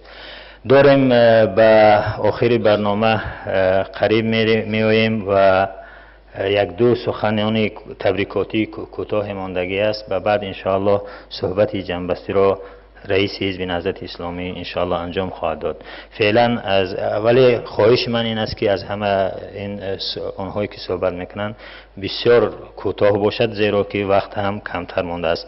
فعلا از جناب سید جعفر اسمانوف رئیس حزب دموکراتی تاجیکستان خواهش میکنم که به منبر آمده نظر خویش را یا سخنان تبریکی خویش را بگوید. فرمایید. هموطنان عزیز، حاضرین عزیز، خانمان و جنابان، سر اول همه شما رو به جشن وحدت ملی تبریک و مبارک میگویم. البته به وحدت آمدن این کار آسان نیست و گذشت کردن هم این کار مرد است و مردان به میدان میبرایند. با گذشت سالها البته تاجیکستان ما با نتیجه وحدت به دستاوردهای نظررس هم کمی هم باشد خوب نایل شده است. و البته در یگان کار کمبودی به کمبودی نمی شود. در جایی که کار است کمبودی می شود. البته مشکلات هایی که داریم، مهاجرت کاری، پیشرفت اقتصادیات، خب سطح زندگی نسبت به سالهای 90 تا امروز نتیجه های نظررس هست که نتیجه وحدت است و اصحاب سیاسی و حکومت تاجیکستان نیز و دیگر اصحاب و شخصان مسئول نیز در این راه کارهای نظررس کرده ایستادند و دوستان عزیز باید گفت که در به هم آمدن و در این وحدت راهبریت و فعالان حزب دموکرات تاجیکستان نیز در همه گروه های کاری اشتراک داشتند و از جمله خانم آیین حلو نظر و که در اینجا سخن گفتند، یکی از فعالان و راهبران حزب دموکرات در آن سالها به شمار می رفتند و با عرض سپاس و احترام، اما وقت ما احترام داریم از خانم، باید گفت که در این جنگ بعضی از راهبران و فعالان حزب دموکرات تاجیکستان نیز جان خود را از دست دادند که ما خاطر آنها را پاس می داریم. دوستان عزیز ببینید، در جمهوری ما یگان استحصالات برای اتومات کلاشنیکوف نبود، لیکن در دست اکثریت این پیدا شد. از کجا آمد به کجا رفت؟ خب خداوند اونا را به راه خود بود که اونا از بین مردم برفتند و دیگر نتایج نظررس و اون چیزی بگیم نادری که ما به دست آوردیم در این وحدت ملی. ببینید همین حاضر پیش از من سخن گفتند درباره سلاح به دستان گفتند، البته آنها هم یک کاری هم کردند و در آخر به دو قسمی که به هم دیگر در یک صد مقابل بودند آنها هم دستگیری کردند، ولی از سال 97 تا سال 2007 گروه های سلاح به دست قریب که این وحدت را از بین می بردند. چون در افغانستان امروزه می بینیم که این حکومت تا امروز گروه های سلاح به دست را پورا از بین بردن نمی تواند و چه مشکلات است. یعنی گفتنی هم که البته هر یک طرف در نوبت خود گذشته‌های زیاد کرد، همه به خاطر وحدت بود، برای یک پارچگی جمهوری تاجیکستان بود. بار دیگر دوستان عزیز همه شما رو برای این جشن وحدت ملی تبریک مبارک میگویم و ایمان کامل دارم که این وحدت به این گذشته‌ها برای همه ما و برای نسل آینده قدر کرده می شود و مسئولین هم اصحاب سیاسی باید یک مسئولیت دیگر به سر داشته باشیم که امروز جوانانی داریم که اونا از وحدت و از آرامی و از جنگ خبر ندارند، آنها فقط اونا در نوارهای تلویزیون دیدند. یعنی این یک از مسئولیت‌های بزرگ است. ما امروز به یک سن و سال هم رسیدیم و وحدت و جنگ را میدانیم و چی باید کرد میدانیم، ولی جوانان ما از آن آگاه نیستند. برای همین عموما در همه روندهایی که برای نیکی جامعه، برای پیشرفت جمهوری تاجیکستان روانه کرده شده است، به همه شما موفقیت میخواهم. جشن ملی وحدت به همه شما مبارک باشد.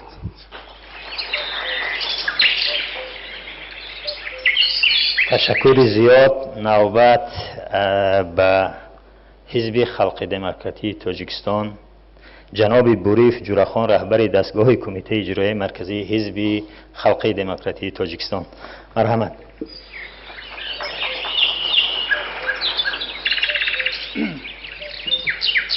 تشکر دوستان عزیز. من خیلی خرسند هستم که امروز در این خیلی جمع آمد پرشکوه اشتراک میکنم و از اول همین چهاربینی که سر شد برنده از نشستگان خواهش کردن که جمع آمد ما امروز جمع آمد ایدانه است، خواهش کردن که باید تا آخر ادامه رود و یگان سخن وزنی نسبت این یا آن طرف نشود. به همین خاطر من یک چیز را قید کردنیم. گفتید شما اینجا نشستگون که یک سن سال ما به یک جا رسیدگی او سالهای متشم ما هم دیده بودیم و در کس قید کرد که حتی همین واژه وحدت تصرف هم نمی روند. در حقیقت درست بود. در همون پیش از واقعهایی که در همین تاجیکستان شده گذشت همین کلمه وحدت چی بود نمیدونستم بعضی ها. من مثال اساسا من آموزگار زبان ادبیات بودم. روز شگویم اونقدر به صرفه نرفتم. خیلی میگفتم صلح وحدت فلان بسمدان. وقتی که از سر گذشت از سر ملت تاجیک گذشت واقعه ها بعد به قدر وحدت رسیدیم. وقتی که گفتن که وحدت میشود ما افسانه فهمیدیم. برای که همسایه برگی موند برگی دیگرش کشت. هیچ ممکن نیست گفتن که وحدت در بین تاجیکان شود. همین چیزا ما با چشم خودمون دیدیم. شنیدگی دیدیم که همسایه با همسایه، برادر با برادر، پدر با پسر، همین خیلی روزا سیاست یک طرف سیاست بود، دیگه طرف دیگه سیاست بود. لیکن همین شکرانه پروردگار، اول شکرانه پروردگار که انا همین در دل همین دو تا مرد بزرگ انداخت ما به همین روز وحدت رسیدیم. برای همین همیشه شکرانه کردن در کار. یه مثال بسیار با رفیقان ازوازش برآمد کردن، گفتی رفیقان که فسوتا که یک لیش بیدن. لیکن ما همین را گفتنیم که همیشه شکرانه کنیم که ما با وحدت ملی رسیدیم. امروز آزادانه زندگانی میکنیم. با همه شما در کارهایتان موفقیت، سلامتی، عمر دراز و وقت آرزو میکنم. تشکر. سلامت باشید برادران عزیز. امیدوارم که همه طرف ها به قدری وحدت واقعی هم برسند و انشالله امیدوارم که همون وحدت واقعی که صحبت میکنیم همون برسیم. حالا صحبت تبریکاتی از آن میرحسین نظریف رئیس حزب سوسیالیستی تاجیکستان. السلام علیکم هموطنان بسیار هم عزیز و گرام قدر. بنده نیز با استفاده از این فرصت مناسب همه شما و در شخصیت شما، اهل بیت شما و تمام کل مردم شریف تاجیکستان را به این جشن بسیار هم شکوهمند از نام خود و از نام بخش غیر حکومتی حزب سوسیالیستی تاجیکستان صدقاً تبریک و مبارکباد می‌نمایم. واقعاً در حاشیه واژه وحدت ملی و صلح گزارش‌های خیلی زیاد را ما در رسانه‌های اخباری عمومی می‌بینیم، ولی متأسفانه فرقیت و تفاوت نهایت عظیم را میان گفتار و رفتار هم می‌بینیم که این بسیار جای تأسف است. گذشتگان خیر دور تاریخی ما درباره اصلا پدیده وحدت چنین ابراز عقیده نموده بودند که اهورامزدا یعنی خداوند نعمت‌های ماده را برای همگان یکسان آفریده است و زمانی که یک گروه از روی قهر و جهل و غضب اموال متعلق به دیگران را از آن خود میگوید، این عامل میتواند به ناجوری جامعه آورده رساند. بنابر همین برای آن که در جامعه وحدت باشد باید که اول رعایت عدالت اجتماعی باشد که همین رعایت شدن عدالت اجتماعی این هدف عالی حزب سوسیالیست تاجیکستان و حزب‌های گمان میکنم دیگری تاجیکستان نیز به حساب می رود. خب زمانی که بین نیروهای در مقاومت شدید شرکت کننده از یک طرف حکومت و از طرف دیگر مخالفین شرطنامه عهدنامه به امضا رسید، حزب سوسیالیستی تاجیکستان نیز با پیروی از حکومتی که ما شما روی قدرت آوردیم با ائتلاف اصحاب سیاسی بهر انتخابات آزاد و شفاف امضا گذاشتیم و در این ائتلاف با حزب خلق دموکراتی ترکستان، حزب کمونیست و حزب‌های دیگر است که شده به آنها نیست برای خاطر آنکه در ترکستان یک انتخابات آزاد و شفاف شود و بر رأی مردم خیانت نشود، از همه دعوت به عمل آورده بودیم. ولی متاسفانه پس از شامل شدن حزب سوسیالیست ترکستان به همه ائتلاف، مشاور دعوتی پرزیدنت جناب کرامت الله عالموف و جناب احمدوف بنده را به صحبت دعوت کردند و آشکارا یک عباره غیر تاجیکی میگم التیمات موندن که باید شما حتما از ائتلافی که در آن حزب نهضت اسلام شرکت دارد دست کشید. و بنده آشکارا جواب دادم که طبیعت من اون است که وقتی که دست میتیم دیگر امکانات از قبل خود بازگشتن ندارم. این ائتلاف به خاطر منفعت های ملت است، به خاطر خیانت نکردن به رأی مردم است. گذشته از این در یک چیز رو میخواستم که پیشترم گویم ولی امروز امکان شد، میخواهم به همین نکته یک روشنی اندازم که انتخابات پر از تقلب کرونا پرزیدنتی سال 94 با آبروی اعتبار حکومت فعلی بسیار یک ضربه سخت زده بود و یک قسمی جانبداران خود حکومت اعتبارشون یعنی اخلاصشون از این حکومت گشت. در ترکستان تغییر خوردن تناسب بین نیروها به عمل آمد. این حالت را رهبریت اون وقته حزب نهضت اسلامی ترکستان خیلی خوب میدانست و آنها امکان داشتند که با استفاده از اون قوه‌های عظیمی که در زیر اطاعت خود داشتند مقامات رهبری کننده حکومت را از آن خود کنند. ولی خوشبختانه تاکید میکنم که به این اعمال دست نزدند، از این عمل دست کشیدند و خوب هم میدونستند که اگر مثلا توسط سلاح مقامات حکومت دولتی تصرف کرده شود در این کشور، در این سرزمین به هیچ وجه مردم ترکستان به صلح سلاح نمی آید و اون منظره که در کشور همسایه ما سالهای طولانی دراز کشید افغانستان احتمال دور نبود که همون منظره ادامه کند. و خوشبختانه بار دیگر قید میکنم که به همون عمل دست داده نشد و امروز همه ما شما در یک کشور زیبا، در یک کشور بسیار هم بهشتارا ترکستان عزیز زندگانی خیلی هم اگر آینده داشته باشیم به هر حال در وطن خود زندگانی داریم. من گپ رو زیاد نمیکنم، گفتنی ها اصلا که بسیار دارم ولی وقتشون بسیار کم هست، گم میکنم فرصت دیگر بعضی چیزها رو در رسانه اخبار میگویم. ولی به هر حال همه شما دوستان هموطنان عزیز رو بار دیگر به این جشن شکوهمند تبریک و مبارکباد میکنم و خدا کند که وحدت ملی صلح در این کشور نهایت قدیم، در این سرزمین بسیار هم زیبا و منظر بهشت‌آرا یک عمر تنتنه کند. سلامت باشید. سلامت باشید. تشکر زیاد. پیش از اینکه صحبت جنبستی را به استاد محترم محیدین کبیری رئیس حزب نهضت اسلامی تاجیکستان و وکیل مجلس نمایندگان بدهم، از برادر ملا عباس رجبزاده معاون رئیس شعبه حزب نهضت اسلامی تاجیکستان در سوق خواهش میکنم که آمده هم با شعرهای جذابش فضا را گرم کند. فرمایید. بسم الله الرحمن الرحیم.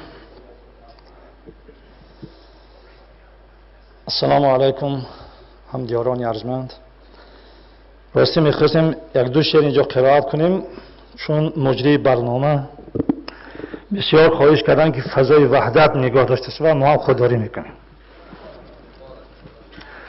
من میخوام با این فرصت که واقعا به خاطر وحدت اینجا جمع شدیم شما را تبریک گویم و با آن شعاری که رهبریت حزب نهضت اسلامی تاجیکستان امروز برای ما پیشنهاد کردن که صبر و تحمل است، صبور باشیم، که خواجه حافظ میگوید ای هدهدی صبا به صبا می فرستند، بینگر که از کجا به کجا می فرستند، ساقی بیا حاطف غیبم به مژده گفت، باده تو صبر کن که دوا می فرستند. انشاءالله صبر ما میوه شیرین دارد. و ما به این چیز یقین داریم و میخواهم سخنان تبریکاتی خود را با یادآوری از مؤسس حزب نهضت اسلامی تاجیکستان، آنی که واقعا برای این صلح و وحدت جان خود را باخته است، یادآور شوم از چند ابیات علامه بزرگ اقبال که گویا به چنین مردان خدا بخشیدند: بر انسان چشم من شبها گریست، تا دریدم پرده اسرار زیست. در جهان نتوان اگر مردانه زیست، همچون مردان جان سپردن زندگی است. از پی قومی ز خود نامحرمی، خواستم از حق حیاتی محکمی. در سکوتی نیم شب نالان شدم، عالم در خواب من گریان شدم. جانم از صبر و سکون محروم بود، ورد من یا حی و یا قیوم بود. آرزوی داشتم خون کردمش، تا ز راهی دیده بیرون کردمش. این آرزو و آمال استاد گرامی بود که بهر ما روندگان این راه بود و ما الحمدلله همیشه صبر داریم، گرچند که مشکلات داریم. این مشکلات ها پس سر می شوند با صبر و تحمل ما، چون که چخیلی که اینجا یک نوار تماشا کردیم و یک بند سازشنامه را خواندن که واقعا یک انسانی که اندیشمند باشد تفکر میکند که نفرین و لعنت خدا و خلق خدا بر آنانی که از گذشته یاد میکنند. دیگر به فکرم در همین سازشنامه، در لایحه سازشنامه همین بند کفایه است. به خاطر که ما به صلح واقعی رسیم، همین بند کفایه است که دیگر ما از گذشته یاد نکنیم و برای پیشرفت این دیار و مرز و بوم خدمتگزار باشیم. و در آخر با بیت علامه اقبال سخن را جنبست میکنم، میگویم: با یکی ساز از دویی بردار رخت، وحدت خود را مگردان لخت لخت. سلام باشید.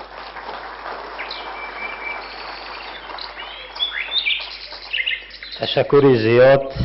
حالا صحبتی جنبستی از آن استاد محترم محیدین کبیری، رهبر حزب نهضت اسلامی تاجیکستان و وکیل مجلس نمایندگان.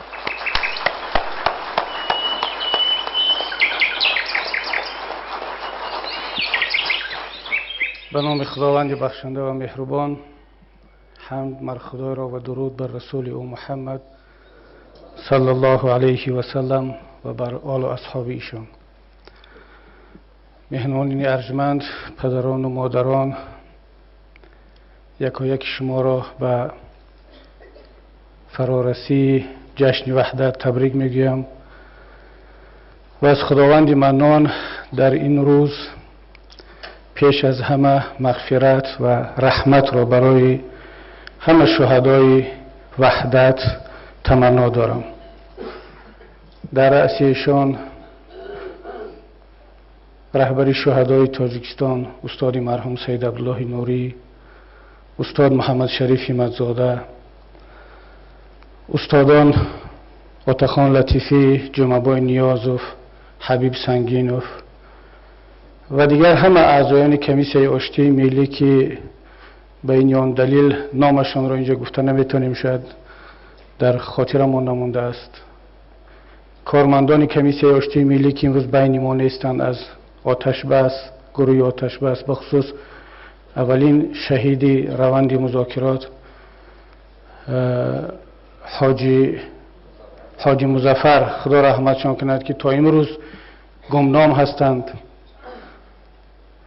و شهدایی که ملت تاجیک داد از سال 92 به بعد تا امروز، خداوند جای همشون جنت کند. ما امروز همه مردم تاجیکستان مدیون این شهدا هستیم، مدیون خون آنها هستیم و تشکر میگویم به همه کسانی که امروز در قید حیات هستند، برای صلح و وحدت زحمت کشیدند، در روند مذاکرات، در روند گفت و شنید و مصالحه کمیسیون اشتی ملی و مرحله های بعد از فعالیت کمیسیون اشتی ملی تا به امروز زحمت کشیده ایستادند. تشکر از نام رهبریت نهضت اسلامی تاجیکستان و همه کسانی که صلح و وحدت برایشان ارزش دارد. بعداً تبریکات خود را به ملت بزرگ تاجیک، به خصوص به پرزیدنت جمهوری تاجیکستان محترم امام علی رحمان از نام رهبریت حزب نهضت اسلامی تاجیکستان میرسانم. به همه اعضایان حکومت، پارلمان کشور و به مردم شریف که زحمت‌های زیاد کشیدند، دست به دست یکدیگر با رهبریت نهضت اسلامی تاجیکستان، با رهبریت اینات این صلح و وحدت را برای کشور همچون ارمغان به هدیه آوردند. ایشان را هم تبریک میگیم و برای فعالیتشان و برای ادامه آبادکاری در کشور و تحکیم صلح و وحدت و پرزیدنت و حکومت به همه دستاندرکاران این کشور برای کار خواهیم.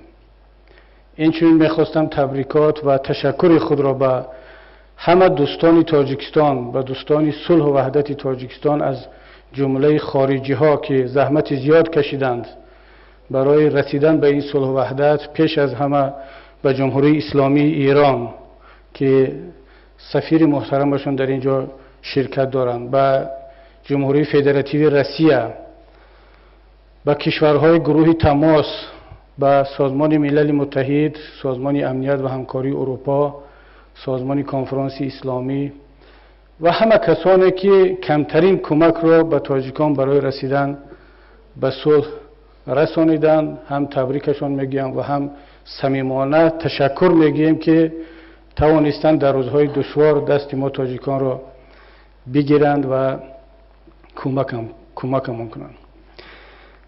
و اینچنین در آخر تشکر به یکایک شما کسانی که در این تالار شرکت دارید. آمدن شما به این جشن فکر میکنم تأثیرش کمتر از زحمت دیگران نیست. آمدن به این جشن و شرکت شما در این چهاربینی امروزه ما از نگاه ما خیلی پیام بزرگ دارد، بخصوص در همین شرایطی که ما و شما هستیم. بنابراین من از همه مهمانان، بخصوص از نمایندگان کورپوس دیپلماتیک اینجا نام گرفته شد، از سفارت جمهوری اسلامی ایران، سفارت آلمان، امریکا، قزاقستان دوستان خوبی ما اینجا نشستند، از سفارت ترکیه که مهمانان شرکت دارند، سفارت ژاپن تشکر میگم به سفارت ژاپن و کشور ژاپن که زحمت‌های زیاد کشیدند و به همه حزب‌های سیاسی، سازمان‌های جمعیتی، روزنامه‌نگاران، کارشناسان و شخصیت‌هایی که در پهلوی ما هستند، به خصوص به اپا بگویم یا خواهر محترم بگم آینه‌ها بابا نظر و که همیشه در پهلوی ما هستند و انشاءالله خواهند بود. حتی ایشان روزی که به خوجند میرفتیم گفتند که من بیا تنها نروید، من همراهتون بروم. ولی ما فکر کردیم که هر چی بود در گذشته بود، چون برای تصادفی نگفتند. بعضی از دوستان گفتند که نهضت اسلامی تاجیکستان ترسید و یک خانم رو برای خود سپر کرد. من به اپای اینها گفتم که شما سپر ما رو تنها نگذارید دیگر در این سفرها.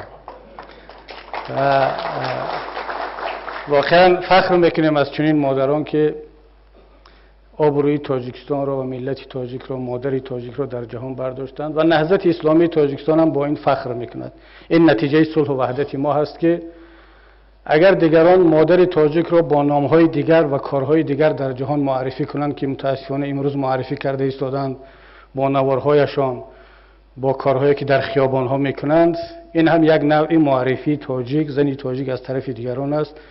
ولی نهضت اسلامی تاجیکستان فخر میکند که بانوی تاجیک را با این شکل معرفی کرده است که در جهان در دهگانه زنهای جسور جهان داخل شدند. شما را هم تبریک میگم معلم محترم. دوستان عزیز، نمیخوام درباره صلح و وحدت، مفهوم این واژه ها زیاد اینجا صحبت کنم. دوستان خیلی زیاد گفتند، ولی چند نکته هست که باید گفته شود. ما ماه ایون رو ماه تقویت صلح و وحدت اعلان کردیم. از روز اول این ماه در شورای سیاسی قرار قبول کرده شد که دشواری ها هست ولی ما باید پیام مثبت خودمون رو به جامعه بفرستیم، به دوستانمون در حکومت، به سازمان های جمعیتی، به همه ملت تاجیک پیام بفرستیم که اگرچه مشکلات داریم، بین ما حرفای گفتنی زیاد است، بیاید حداقل در همین ماه ایون که ماه امضای سازشنامه هست به یکدیگر تنها از زاویه صلح و وحدت صحبت کنیم، پیام های مثبت بفرستیم. و بعدش هم ماه شریف رمضان هست که ماه رحمت است، مغفرت است و نجات از آتش دوزخ. خداوند در این ماه همه ما را مکلف گردانده است که تنها نیک فکر کنیم، نیک بیاندیشیم، نیک رفتار کنیم. اگر ما 2 ماه، ماه ایون، ماه وحدت و ماه رمضان را با این روحیه سپری کنیم، حتما در روان ما تأثیر خواهد داشت. حتما در ماهای بعدی ما طول 1 سال تأثیر خواهد داشت. ما عادت میکنیم به نیک اندیشی و نیک رفتاری. 2 ماه اگر شما نیک بیاندیشید، نیک رفتار کنید، درباره برادران خودت، هموطنان خودت اگر تصورات نیک داشته باشید، این اندیشه برای شما یک امر عادتی خواهد شد. بنابر همین نهضت اسلامی تاجیکستان این دستور را گرفت و الحمدلله که تا امروز تمام مسئولین ما به این برنامه پایبند هستند و عملی کرده ایستادند و بیهوده نیست که مجری برنامه هم در اول گفتند که با وجود همه گفتنی ها تلاش کنیم که مثبت بیاندیشیم و مثبت فکر کنیم. رمزی که برای این جشن دوستان ما در تیم آمادگی انتخاب کردن تصادفی به وجود نآمده است که کشور ما در وسط سیاره هست و در اطرافش دستهای زیاد اون را احاطه کردند که حتما در این بین دست نهضتی هم هست، خلق دموکراتی هم هست، کمونیست هم هست، دموکرات و سوسیال دموکرات هم هست، دست شمالی و جنوبی هم هست، دست شرقی و غربی هم هست، دست همه هست و هیچ جای سوراخ نمانده است که خدای نکرده به این صلح و وحدت یگان تخم مرغ یا پمیدار برسد. همه جاش پوشیده، همه جاش محکم. نیت ما، مناسبت ما به صلح و وحدت باید همین گونه باشد. هر کس مسئولیت داشته باشد که با رفتارش، با گفتارش، با عملش از این صلح و وحدت حمایت کند. این دیگر وظیفه ما هست. درست است که گاها تنقید میشنویم، گاها حتی تحقیر میشنویم، نه تنها از رقیبان بلکه از دوستان نزدیکمان گاها تحقیر هم میشنویم برای این صبر و برای این تحمل با واژه ها و توصیف های بسیار دغل، بسیار کوبنده. ولی نهضت اسلامی تاجیکستان باید همه این را تحمل کند، باید صبر داشته باشد.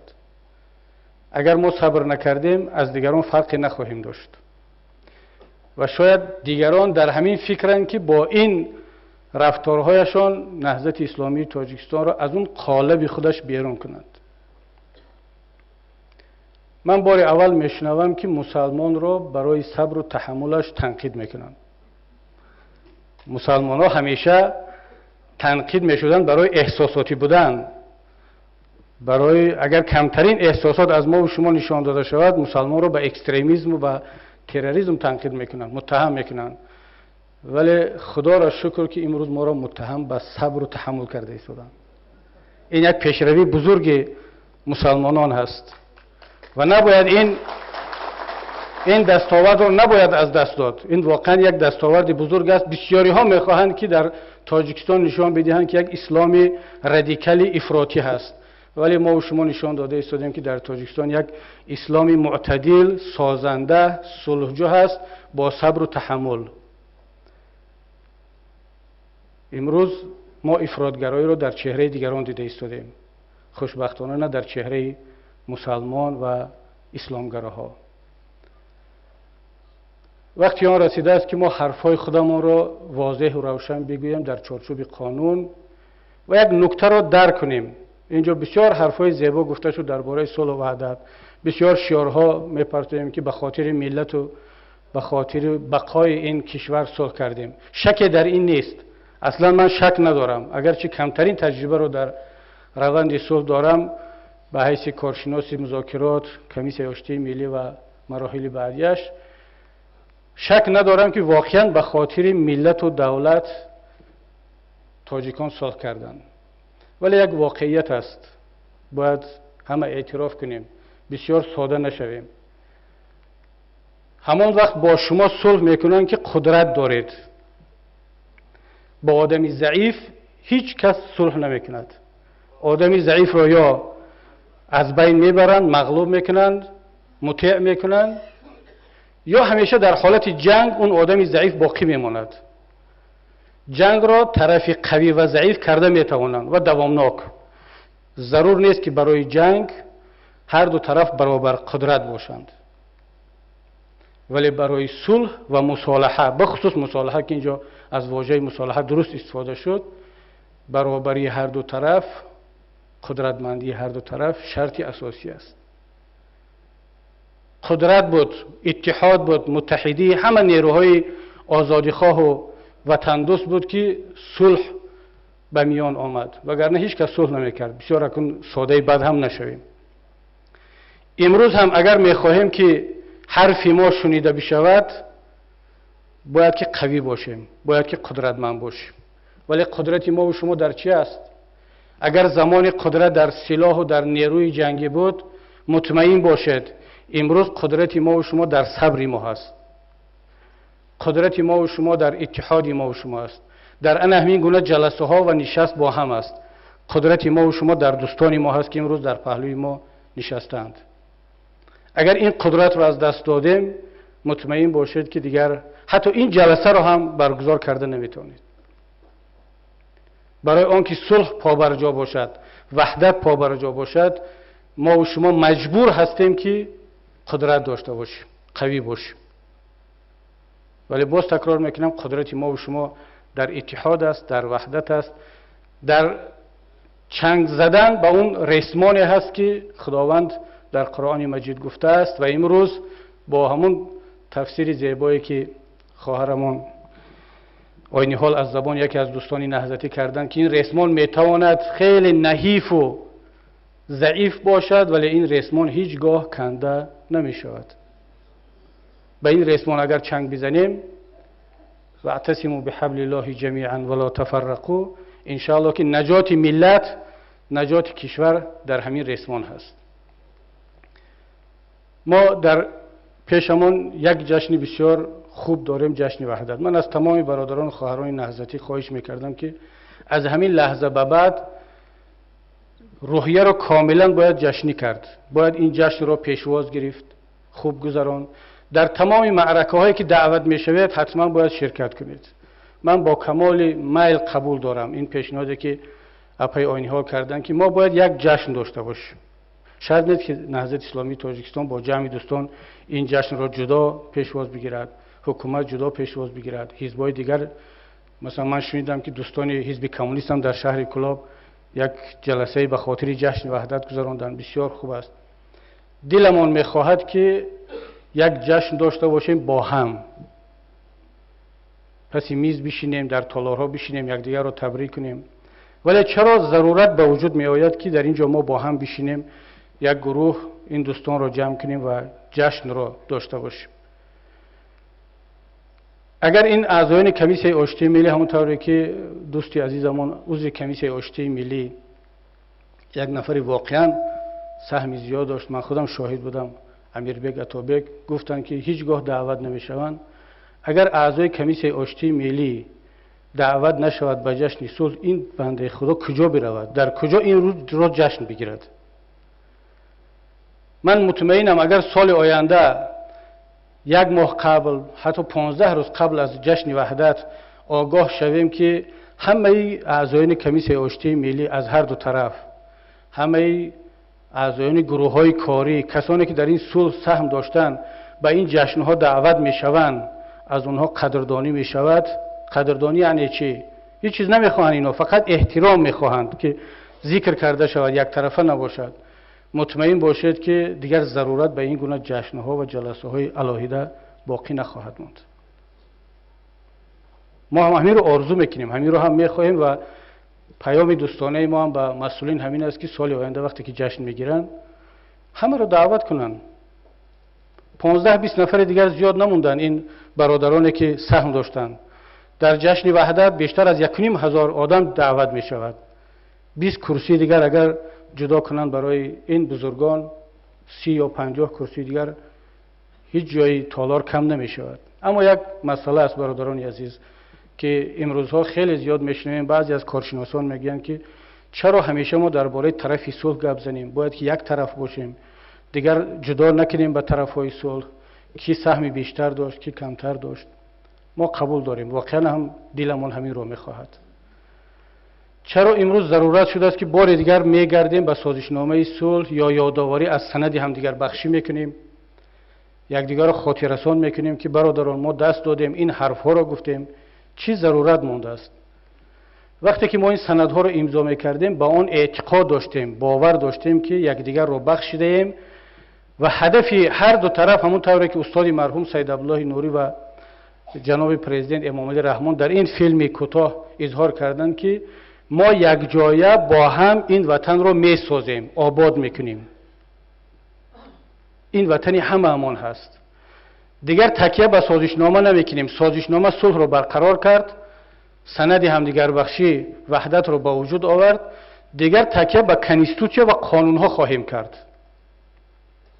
وقتی که قانون و کنستیتوسیا کفالت آزادی همه را تأمین کرد، فعالیت آزادی همه حزب ها، انتخابات شفاف، رسانه های خبری مستقل را تأمین کرد، مطمئن باشید که دیگر هیچ کس به سند سازشنامه صلح یا سند همدیگر بخشی جز یک سند تاریخی بسیار خوب مناسبت دیگر نخواهد کرد. فقط میگیم یک سند تاریخی بود که وطن ما رو به صلح آورد. دیگر تکیه به آن همچون معیار نخواهیم کرد. ولی وقتی که کنستیتوسیا کمک نمیکند، قانون حمایت نمیکند، اعضای نهضت اسلامی تاجیکستان و دیگر احزاب مخالف را جز این ملت و وطن بعضی ها حساب نمیکنند، باقی میمونه تنها همون سازشنامه صلح، سند همدیگر بخشی و یاد از اون روزها که با تکیه به آن یک بار دیگر به این دوستان خاطررسان کنیم که برادران عزیز، مادران محترم، این مردم هم مردم تاجیکستانند، در همین جا تولد شدند، به وایه رسیدند و میخواهند که در آینده باز نسل‌های بعدیشون در این کشور آزادانه زندگی کنند. از این بیشتر دیگر چیزی را نمیخواهند. کار به حدی رسیده است که تمام حزب و حرکت‌های دنیا مقام و منصب و وزارت و پارلمان میخواهند. حزب‌های سیاسی اپوزیسیونی تاجیکستان فقط میخواهند که اجازت بدهید که جلسه‌مون رو برگزار کنیم. یعنی دیگر ما از این بیشتر چیزی زیاد نمیخواهیم. حالا که یک حزب سیاسی باید دعوای از این بیشتر داشته باشد، مقام پرزیدنتی را داشته باشد، سروزیری داشته باشد، پارلمان را داشته باشد.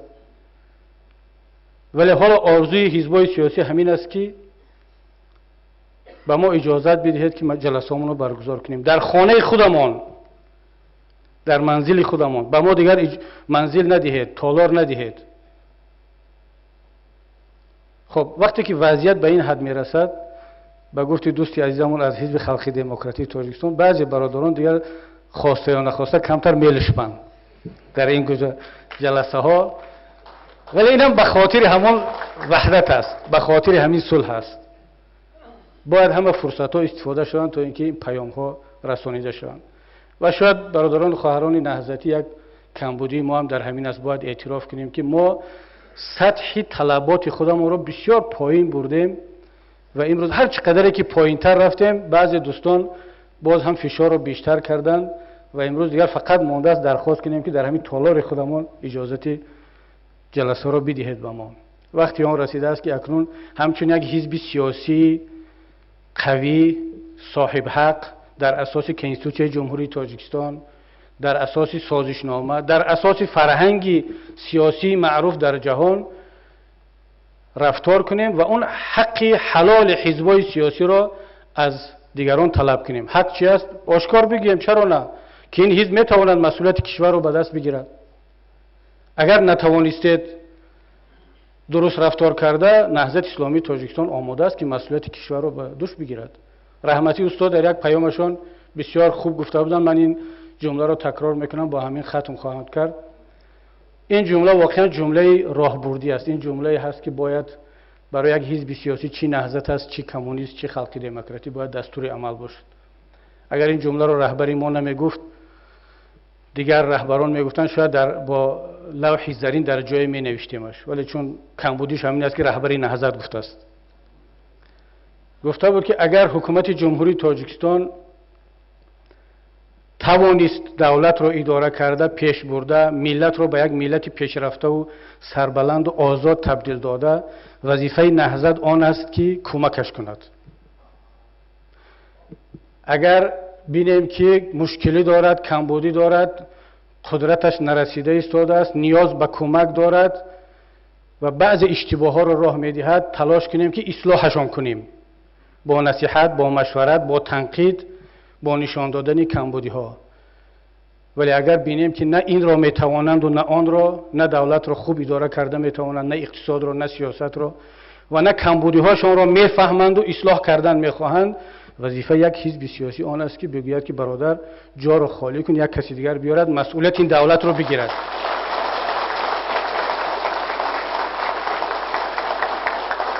این فرموله هست که برای هر حزب سیاسی در جهان معروف است، برای حزب نهضت اسلامی تاجیکستان، برای حزب کمونیست، برای سوسیال دموکرات و برای حزب خلقی دموکراتی هم.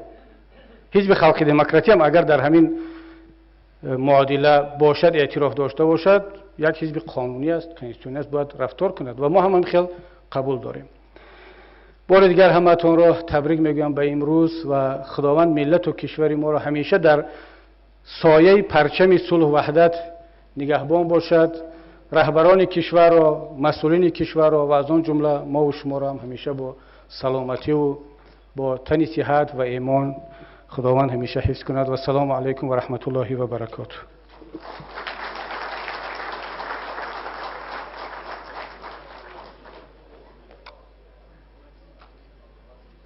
از استاد محترم برای صحبت پرمحتوایش تشکر میگویم. پیش از این که سخن دعا از مولوی عبدالحی اسکندر دعوت نمایم تا دعای اخیر را بکند، بار دیگر از همه شما به خاطر تشریف آوریتان تشکر میگویم و از درگاه خداوند دعا میکنم که برای شما زندگی آرام، تنی صحت بدهد و همیشه تاجیکستان آرام و تنج باشد و سلامت باشین، خوش باشین. دعا. بسم الله الرحمن الرحیم. برادران و خواهران محترم و محترمه، پیش از این که دعا کنم یک تشکر از همه ریاست حزب و خصوصا از استاد محمدین کبیری رئیس حزب نهضت اسلامی تاجیکستان تشکر میگویم که در حقیقت نه اینکه به زبان بلکه در عمل صلح نشان دادن، در کلا و در خرجند.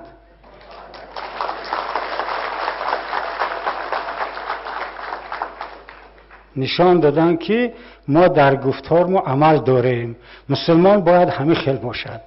برادران محترم، پیغمبر ما صلی الله علیه وسلم در طائف که رفتن پایهاش خونالود کردن. پیغمبر اگر دعا میکرد خداوند دنیا را چپه میکرد، لیکن صبر پیشه گرفته، آینده را فکر کرده، تحمل کرده، عاقبت ظفر یافته، راه اسلام به تمام دنیا نشان داد. پیغمبر صلی الله علیه و سلم او از کدام نعمت بود؟ او را از نعمتی صبر و ثبات در همو مثلا که رفتارش و فرمان خدا. این چین رئیس حزب ما هم انشاءالله نشان داد که در این راهی که خدا برای او عطا کرده است صبر داشته است و ثبات داشته است. آینده هم دعا میکنم که خداوند رئیس ما را دائم همیشه صبر بتیه.